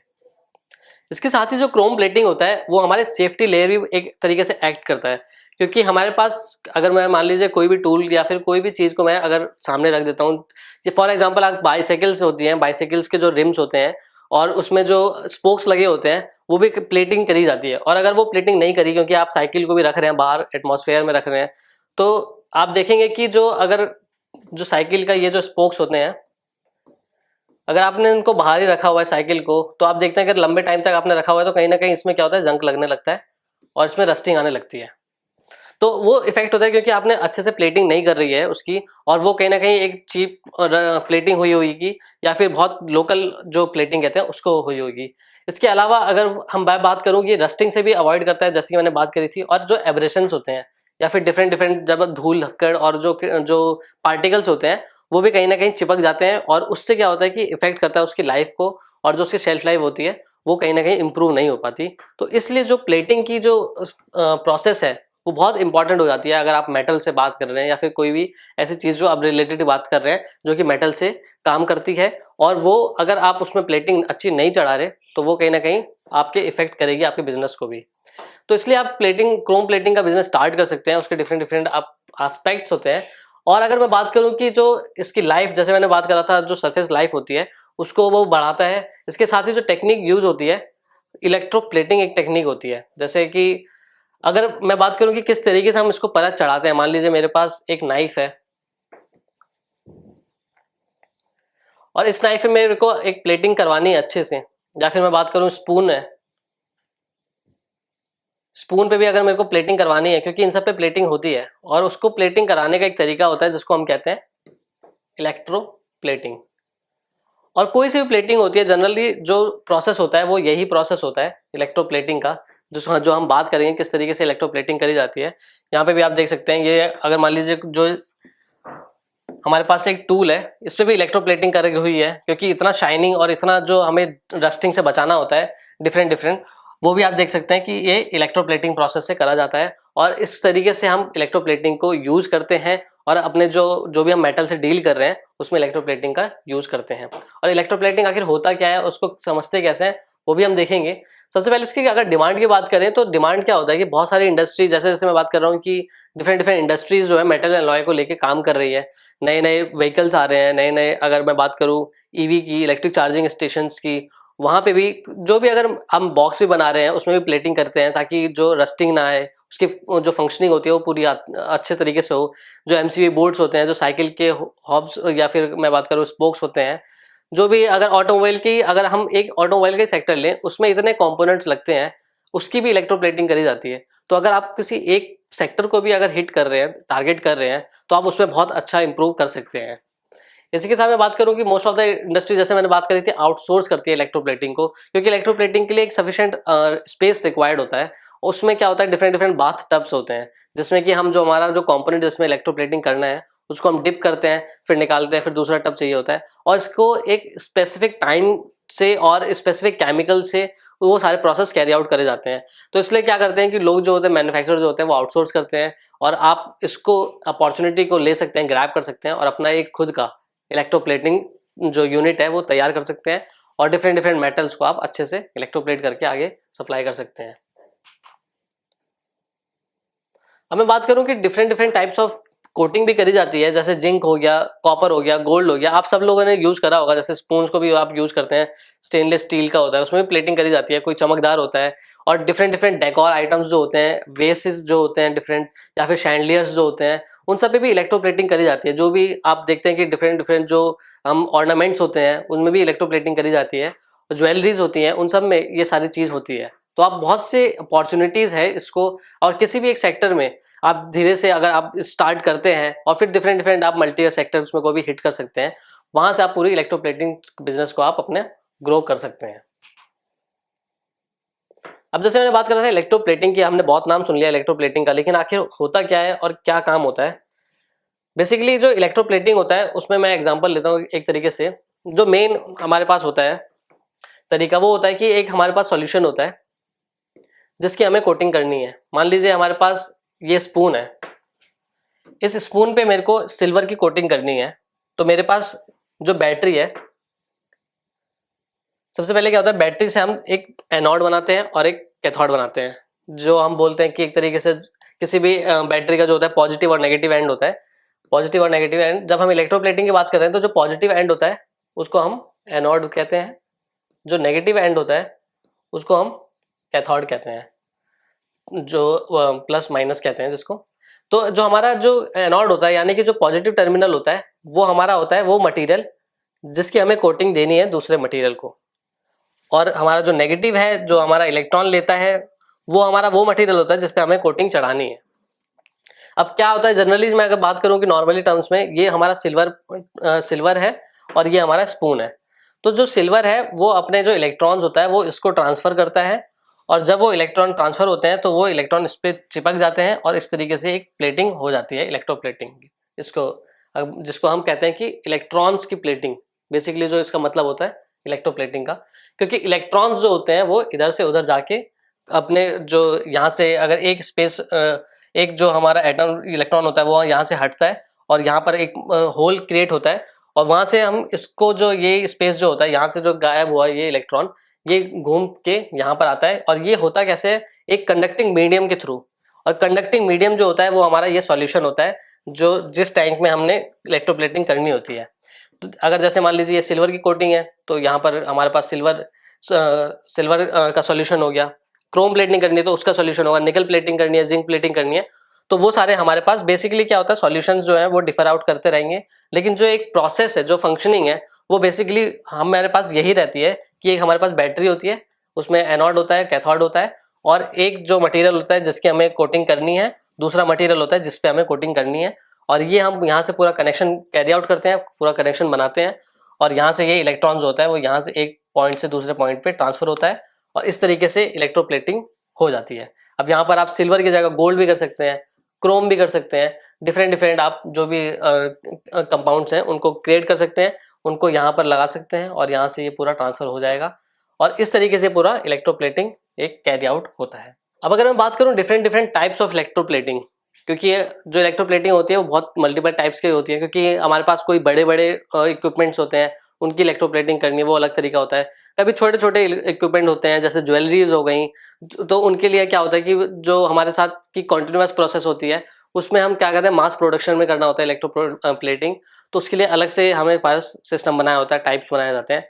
तो उसी तरीके से यहाँ पर हम बेसिकली जो मेन जो टाइप्स हैं वो हम देखते हैं। सबसे पहला जो होता है वो रैक प्लेटिंग होता है। अब रैक जो होता है वो क्या होता है कि हम डिफरेंट डिफरेंट रैक्स होते हैं इसमें, जो ये बेसिकली स्मॉल आइटम्स के लिए होता है, जो जिसका हमें मास प्रोडक्शन करना होता है, जल्दी से हम कर देते हैं। उनको हम क्या करते हैं कि एक जो हमारे पास हैंगर होता है या वर्टिकल रॉड्स होते हैं, उनको हम इस पे रैक पे एक हम सजाते हैं और इस पूरे रैक को हम डिप कर देते हैं हमारे टैंक में, जो हमारे सॉल्यूशन देखा था। इसके बाद जो होता है हमारा लाइन प्लेटिंग होता है। लाइन प्लेटिंग क्या होता है कि लाइन से जो होते हैं वो सारे टैंक्स जो होते हैं 1 2 3 4 ऐसे, जिनको आप बाथ टब भी कहते हैं, टैंक्स भी होते हैं। उसमें क्या होता है ऊपर से ये हमारे पास ट्रॉली होती है, अगर ऑटोमेशन प्लांट है तो वो पूरी ट्रॉली चलती रहेगी अपने पास, और नहीं तो फिर जो वर्कर्स होते हैं वो पूरे इस टैंक को लेके हमारे पास जो मीडियम होता है उसको उठाते हैं और इसमें डैम्प में डिप करते हैं और फिर उठाते हैं, फिर थोड़े टाइम के बाद आगे जाते हैं। और यहाँ पर मल्टीपल प्रोसेस होती रहती है, जैसे पहले प्रोसेस में हम वॉश करते हैं, दूसरे में इचिंग करते हैं, ऐसे ऐसे करके हम डिफरेंट डिफरेंट टैंक्स में जाते हैं। और उसके पास हम डिफरेंट जो हमारे पास टाइम्स होता है कि कितने टाइम के लिए हम कितने ड्यूरेशन के लिए इस टैंक में छोड़ना होता है, वो पूरा पैरामीटर डिसाइड करता है कि किस तरीके से हमारी प्लेटिंग हो रही है। इसके बाद होता है हमारा बैरल प्लेटिंग। अब बैरल प्लेटिंग क्या होता है कि बैरल मतलब एक तरीके से जो सिलेंड्रिकल बॉक्स या फिर हम कहें सिलेंड्रिकल ड्रम होता है, और उसमें उसको हम जिसको बैरल कहते हैं। और इस बैरल में क्या होता है कि जो भी हमारे पास स्मॉल स्मॉल आइटम्स हैं जिनका हमें जल्दी करना है प्लेटिंग या एक साथ करना है, उसको हम इसमें स्टोर करते हैं और इसके अंदर हम सॉल्यूशन डालते हैं। और इस बैरल को ये एक्सिस पे टंगा हुआ है और यहाँ पर हम इस एक्सिस को रोटेट करा देते हैं, तो ये घूमता हुआ रहता है और इलेक्ट्रोप्लेटिंग ये करता रहता है। और ये बहुत ही अच्छा, बहुत ही फास्ट प्रोसेस होता है, बहुत मास प्रोडक्शन के लिए जल्दी प्रोसेस होता है। और इस तरीके से हम उसकी पूरी, क्योंकि इसमें छोटे छोटे ऑर्नामेंट्स हो गए, ज्वेलरीज हो गई, जो हम जैसे ईयर में पहनते हैं, जो लेडीज लोग पहनती हैं, या फिर डिफरेंट डिफरेंट जो ऑर्नामेंट्स हो गए, उनको भी हम यहाँ पर डालते हैं और अच्छे से पूरी इलेक्ट्रोप्लेटिंग कर देते हैं। इसके बाद जो आता है हमारा वो आता है एक तरीके से कंटिन्यूअस प्लेटिंग। अब कॉन्टिन्यूस प्लेटिंग जो होता है वो क्या होता है कि हमारे पास डिफरेंट डिफरेंट कॉन्टिन्यूस जो बार टब्स होते हैं वो एक साथ लगे हुए होते हैं, और यहाँ पर हमारे पास जो मटेरियल जिसकी हमें प्लेटिंग करनी होती है एंड में होता है। और यहाँ पर जब दूसरे एंड में देखते हैं, यहाँ पर हम देखते हैं सबसे पहले कि यहाँ से आता हुआ मटेरियल पहले टैंक में जाएगा, दूसरे टैंक में, तीसरे, चौथे, और लास्ट में वो टैंक में निकल के आता है। और जब वो निकल के आता है तो पूरा प्रोसेस उस पर कैरी आउट हो चुका होता है, उस पर पूरी अच्छे तरीके से प्लेटिंग चढ़ रखी होती है। जैसे यहाँ पर आप देखेंगे कि नैनोपोरस कार्बन शीट्स है, कार्बन शीट है, यहाँ पर हमारे पास कॉपर सॉल्ट है इलेक्ट्रोलाइट का, और यहाँ पर आप देख सकते हैं कि ये जो हमारे पास ब्राउन कलर का है या फिर गोल्डन कलर का है वो कॉपर बार है, जो यहाँ पर आप देख सकते हैं। इसके बाद यहाँ पर आप देख सकते हैं निकल बार है, और फिर हमारे पास ग्रेफाइट बार है जिसमें कोई चार्जेस नहीं है, जो ये डिफरेंट डिफरेंट बार्स हैं। अब क्या होता है कि हमारा जो कार्बन शीट है वो यहाँ से प्रोसेस से कैरी आउट होता हुआ जाता है यहाँ पर पूरा, और एंड में हमारे पास ये पूरा जो प्लेटिंग चढ़नी होती है वो पूरे चढ़ के आ जाती है। और इसीलिए हम इसको कॉन्टिन्यूस प्लेटिंग कहते हैं, क्योंकि जो प्रोसेस है वो कॉन्टिन्यूसली होता हुआ जाता है और यहाँ से वो पूरा एंड में हमारे पास बिना किसी प्लेटिंग के, और लास्ट में हमारा पूरा प्लेटिंग हो रखा होता है। और इस तरीके से पूरा प्रोसेस कैरी आउट होता है कॉन्टिन्यूस प्लेटिंग में। तो ये हमारे बेसिकली 4 मेजर टाइप्स से किस तरीके से प्लेटिंग करी जाती है और कौन कौन से इसके प्रोसेस होते हैं। अब बात करें यूजेस का, तो यूजेस तो इसके बहुत सारे हैं। अगर मैं बात करूं नॉर्मल यूजेस का, जैसे अगर यहाँ पे आप देख सकते हैं कि जो हमारे बोल्ट्स स्क्रूज होते हैं उनमें भी इलेक्ट्रोप्लेटिंग करी जाती है, क्योंकि एक शाइनिंग लुक देना होता है, रस्टिंग से अवॉइड करना होता है, उसकी फंक्शनैलिटी को बढ़ाना होता है। और हमारे पास डिफरेंट डिफरेंट, अगर मैं ऑटोमोबाइल की बात कर रहा था उसमें आप देख सकते हैं हाइड्रोलिक पिस्टन्स, जो हमारे पास कनेक्टिंग रॉड्स होते हैं उसको भी हम यूज करते हैं। इसके अलावा जो हाइड्रोलिक पिस्टन्स होते हैं बड़े बड़े उसको भी यूज करते हैं। जो मोल्ड्स होते हैं, क्योंकि जब भी आप अगर मैं प्लास्टिक इंडस्ट्री की बात करूँ उसमें इंजेक्शन मोल्डिंग मशीन होती है, उसमें ये मोल्ड्स रिक्वायर्ड होते हैं। या फिर और भी प्रोसेस होते हैं, हाइड्रोलिक जो लिफ्टर्स होते हैं, डाइज होती हैं, उनमें भी मोल्ड्स की रिक्वायरमेंट होती है। और वो मोल्ड की लाइफ तभी बनी रहती है तब तक कि उसके पास एक बिना रस्टिंग के हो और उसमें कोई जो शाइनिंग सरफेस है उसका भी वो भी बना रहे और कोई रस्टिंग ना रहे। तो उसके लिए भी हम इसको प्लेटिंग करते हैं। स्क्रूज की जैसे मैंने बात करी थी, यहाँ पर डेकोरेटिव आइटम्स जो होते हैं डिफरेंट डिफरेंट, जो आपकी वॉचेस होती हैं जो शाइनिंग करती हैं सरफेस, जो आपके कड़े होते हैं, कड़े भी लोग पहनते हैं, वो भी इलेक्ट्रोप्लेटिंग करते हैं। और इस तरीके से आप जितने भी शाइनिंग आप चीज़ देख रहे हैं मेटल की, वो कहीं ना कहीं इलेक्ट्रोप्लेटिंग करी जाती है मोस्ट प्रोबेबली। इसके साथ ही यूटेंसिल्स होते हैं, वो भी बहुत सारे इलेक्ट्रोप्लेट करे जाते हैं। जैसे मैंने स्पून की बात करी थी, जितने भी बर्तन होते हैं, जो जग्स जार्स होते हैं, वो सारे इलेक्ट्रोप्लेट करे जाते हैं। तो अगर मैं अपॉर्चुनिटी या फिर मैं बात करूं कि कितना इसमें स्कोप है, तो आप देख सकते हैं कि आप किसी भी एक इंडस्ट्री को पकड़ेंगे तो वहां से आप डिफरेंट डिफरेंट कंपोनेंट्स को ले सकते हैं और उसके साथ आप उसको इलेक्ट्रोप्लेटिंग स्टार्ट कर सकते हैं। वही अगर मैं बात करूं प्रॉपर्टीज की, तो सबसे पहला तो प्रॉपर्टीज होता है इलेक्ट्रोप्लेटिंग का कि जब हम इलेक्ट्रोप्लेट कर देते हैं किसी भी आइटम पे, तो हमें वो बेस्ट प्रोटेक्शन देता है, क्योंकि अच्छे तरीके से वो एटमॉस्फेयर से भी बचाता है। डायरेक्ट जो होता है वो एटमॉस्फेयर से वो लिंक नहीं करने देता, क्योंकि उसमें एक परत चढ़ी हुई होती है इलेक्ट्रोप्लेटिंग की। इसके अलावा वो फ्रिक्शन को भी रिड्यूस करता है, बहुत इंपॉर्टेंट पॉइंट है, क्योंकि अगर ये फ्रिक्शन नहीं, क्योंकि जब हम इस पे इलेक्ट्रोप्लेट कर देते हैं तो स्मूथ हो जाती है सरफेस, और जो इसके भी जो स्मॉल स्मॉल पार्टिकल्स थे, जो एब्रेशंस थे, वो अवॉइड हो जाते हैं और एक पूरी शाइनिंग सरफेस और स्मूथ सरफेस हो जाता है, जिससे क्या होता है फ्रिक्शन जो होते हैं वो रिड्यूस हो जाते हैं। और बहुत से जो कंपोनेंट, जैसे पिस्टन की बात करें, सिलेंडर की बात करें, उनमें क्या होता है फ्रिक्शन बहुत रोल प्ले करता है। अगर फ्रिक्शन ज़्यादा हो गया तो जो आपका इंजन है वो बैठ जाएगा, कनेक्टिंग रॉड जो है वो सिलेंडर में चिपक जाएगी। इस वजह से जो फ्रिक्शन अवॉइड करनी होती है हम उसको प्लेटिंग करते हैं। मैग्नेटिक प्रॉपर्टीज जो होती हैं वो सस्टेन करा देती है ऑब्जेक्ट्स में, डिफरेंट डिफरेंट जो हम मेटल की बात कर रहे हैं। इसके अलावा जो एडेशन जो होता है, एडेशन प्रॉपर्टीज होती हैं, प्रोटेक्शन करता है फ्रॉम थिकनेस के। अगर हम बात करें कि जो एडिशनल थिकनेस बढ़ती जा रही है, उसको भी हम इसमें अवॉइड कर सकते हैं और इसके साथ हम इसको पूरा इलेक्ट्रोप्लेट कर सकते हैं। अब बात करें एप्लीकेशंस और यूजेस की इलेक्ट्रोप्लेटिंग की, तो सबसे पहले जब हमने देखा था एस्थेटिक लुक जो होता है, उसकी चमक जो होती है, फर्स्ट इंप्रेशन जो होता है, वो बढ़ाता है हमारा इलेक्ट्रोप्लेट करके। कमर्शियल एप्लीकेशंस होते हैं बहुत से, यहाँ तक कि हम डिफरेंट डिफरेंट जो बड़े बड़े एयरक्राफ्ट्स होते हैं और जो कंपोनेंट्स होते हैं, इलेक्ट्रोप्लेटिंग हर जगह यूज करी जाती है, क्योंकि उसको रस्टिंग से भी बचाना होता है, प्रिवेंट करना होता है, शाइनिंग लुक भी देना होता है, कोरोजन से बताया, कंडक्शन ऑफ इलेक्ट्रिसिटी भी होता है, जैसे मैंने बात करी फ्रिक्शन रिड्यूस करते हैं, और प्रोटेक्शन करता है फ्रॉम रेडिएशन से। क्योंकि अगर हम बात करें कि डिफरेंट डिफरेंट जो रेडिएशंस आ रही हैं, उसको भी कहीं ना कहीं वो रिफ्लेक्ट बैक करता है और कहीं जो ऑब्जेक्ट्स होते हैं उसको हीट होने से भी, ज़्यादा हीट होने से भी बचाता है। और इस तरीके से इसके और भी एडवांटेजेस होते हैं, और भी एप्लीकेशंस होते हैं जो हम इसको कैरी आउट करते हैं। तो ये तो था हमारा इलेक्ट्रोप्लेटिंग की, हमने क्या क्या तरीका होता है इलेक्ट्रोप्लेटिंग का, कितने टाइप्स होते हैं। लेकिन अब हम देखते हैं कि एक्चुअल इंडस्ट्री में किस तरीके से इलेक्ट्रोप्लेटिंग करी जाती है। तो चलिए देखते हैं कि इंडस्ट्री में किस तरीके से हमारी क्रोम प्लेटिंग करी जाती है। यहाँ पर आप देख सकते हैं कि डिफरेंट डिफरेंट जो हमारे पास, जिसको हमें क्रोम प्लेटिंग करना है, वो हमारे पास मेटल जो है वो आके रखा हुआ है। यहाँ पर आप देख सकते हैं किस तरीके से हमने उसको पूरा स्टोर कर रखा है, और इन सब पे हमें क्रोम प्लेटिंग करनी है। अब क्रोम प्लेटिंग करने के लिए हमें डिफरेंट डिफरेंट केमिकल्स रिक्वायर्ड होते हैं, वो सारे हम एक जगह रख लेते हैं ताकि हमें कहीं भी जाने की जरूरत ना पड़े। और उनके पास हम डिफरेंट डिफरेंट फिर केमिकल कंपाउंड को हमें डिफरेंट डिफरेंट बाथ टब में डालना होता है। यहाँ पर आप देख सकते हैं जो बाथ टब था, एक बार मैं दिखाता हूँ आपको।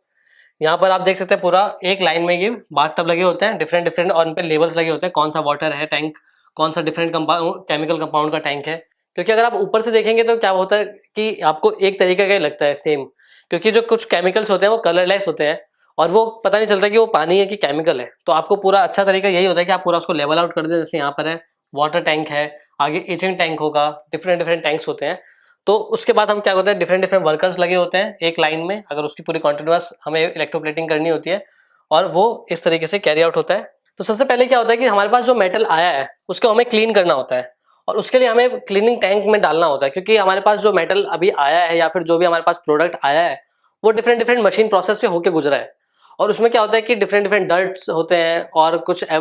स्पॉट्स होते हैं जिसको हमें वॉश करना बहुत ज़रूरी होता है। और एक बार हम पूरा उसको एक रफ तरीके से, या फिर हम कहें कि एक जनरल तरीके से हम उसको वॉश करते हैं, टैंक में डिप करते हैं और फिर उसको निकाल लेते हैं।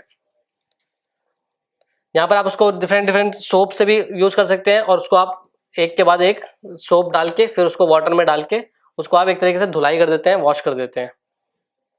यहाँ पर आप देख सकते हैं कि किस तरीके से जब एक टैंक से हमने जब उसको वॉश कर दिया है, फिर एक दूसरा वर्कर आता है और उसको ऊपर उठाता है और दूसरे टैंक में ले जाने के लिए तैयार रखता है। यहाँ से आप देख सकते हैं पूरा कॉन्टिन्यूअस प्रोसेस होता है। और अब हमने जब वॉश कर लिया है, अब हमें क्या होता है, एक इलेक्ट्रोप्लेटिंग करनी होती है। लेकिन उससे पहले हम सबसे पहले वॉश करते हैं उसको और फिर उसके बाद जो उसके डर्ट पार्टिकल्स होते हैं रेंजिंग करते हैं, उसके जो धुलाई कर देते हैं वो साफ कर देता है। उसके बाद हम एक इंपॉर्टेंट टैंक में डालते हैं जिसको कहते हैं हम एचिंग टैंक। एचिंग टैंक में डालने से क्या होता है कि आप देखेंगे सबसे पहले जो वर्कर होता है वो एचिंग टैंक में डालता है। यहाँ पर आप देख सकते हैं ये एचिंग टैंक होता है जिसका वॉल्यूम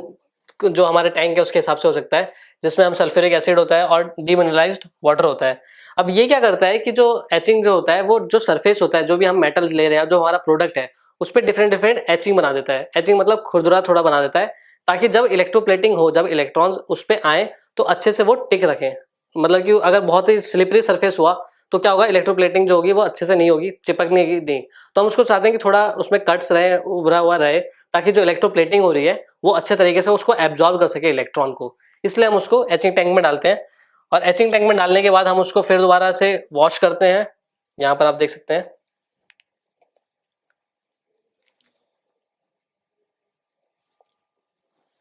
जब एचिंग टैंक में डाल दिया हमने तो उसके बाद यहाँ से उठाया हमने, फिर उसको दोबारा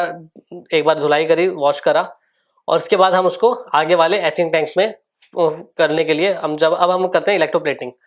अब इलेक्ट्रोप्लेटिंग में आप देख सकते हैं यहाँ पर जो हमारे पास एक सिस्टम बनाया हुआ है जिसमें करंट देते हैं हम, अच्छे से पूरा सॉल्यूशन दे रखे हैं, वहां पर हमने इलेक्ट्रोप्लेट करा इसको और यहाँ पर आप उसको पूरा एक तरीके से डिफरेंट डिफरेंट टाइम के लिए इंटरवल के लिए छोड़ते हैं और यहाँ पर आप उसको रिंस करते हुए वाटर के साथ उसको आगे प्रोसेस को कैरी आउट करते हैं। अब यहाँ पर आप कॉपर प्लेटिंग कर सकते हैं, जिंक प्लेटिंग कर सकते हैं। जैसे यहाँ पर अभी देखेंगे कि आप कॉपर प्लेटिंग हो रही है तो यहाँ पर क्या होता है कि कॉपर के टैंक में घुसाया आपने, इसको डाला और थोड़े इंटरवल के लिए छोड़ा और फिर जब आप देखेंगे तो इसका रंग जो होगा वो इलेक्ट्रोप्लेट होके कॉपर का रंग आ चुका होगा। तो इसी साथ आप कॉपर की भी प्लेटिंग कर सकते हैं, निकल की भी प्लेटिंग कर सकते हैं और क्रोम की प्लेटिंग कर सकते हैं। आप चाहे तो डिफरेंट डिफरेंट टैंक ले सकते हैं और वहां पर आप कर सकते हैं। यहाँ पर आप देख सकते हैं इतना जो सरफेस फिनिश आया है इसका ये पूरा क्रोम प्लेटिंग के साथ आ गया है।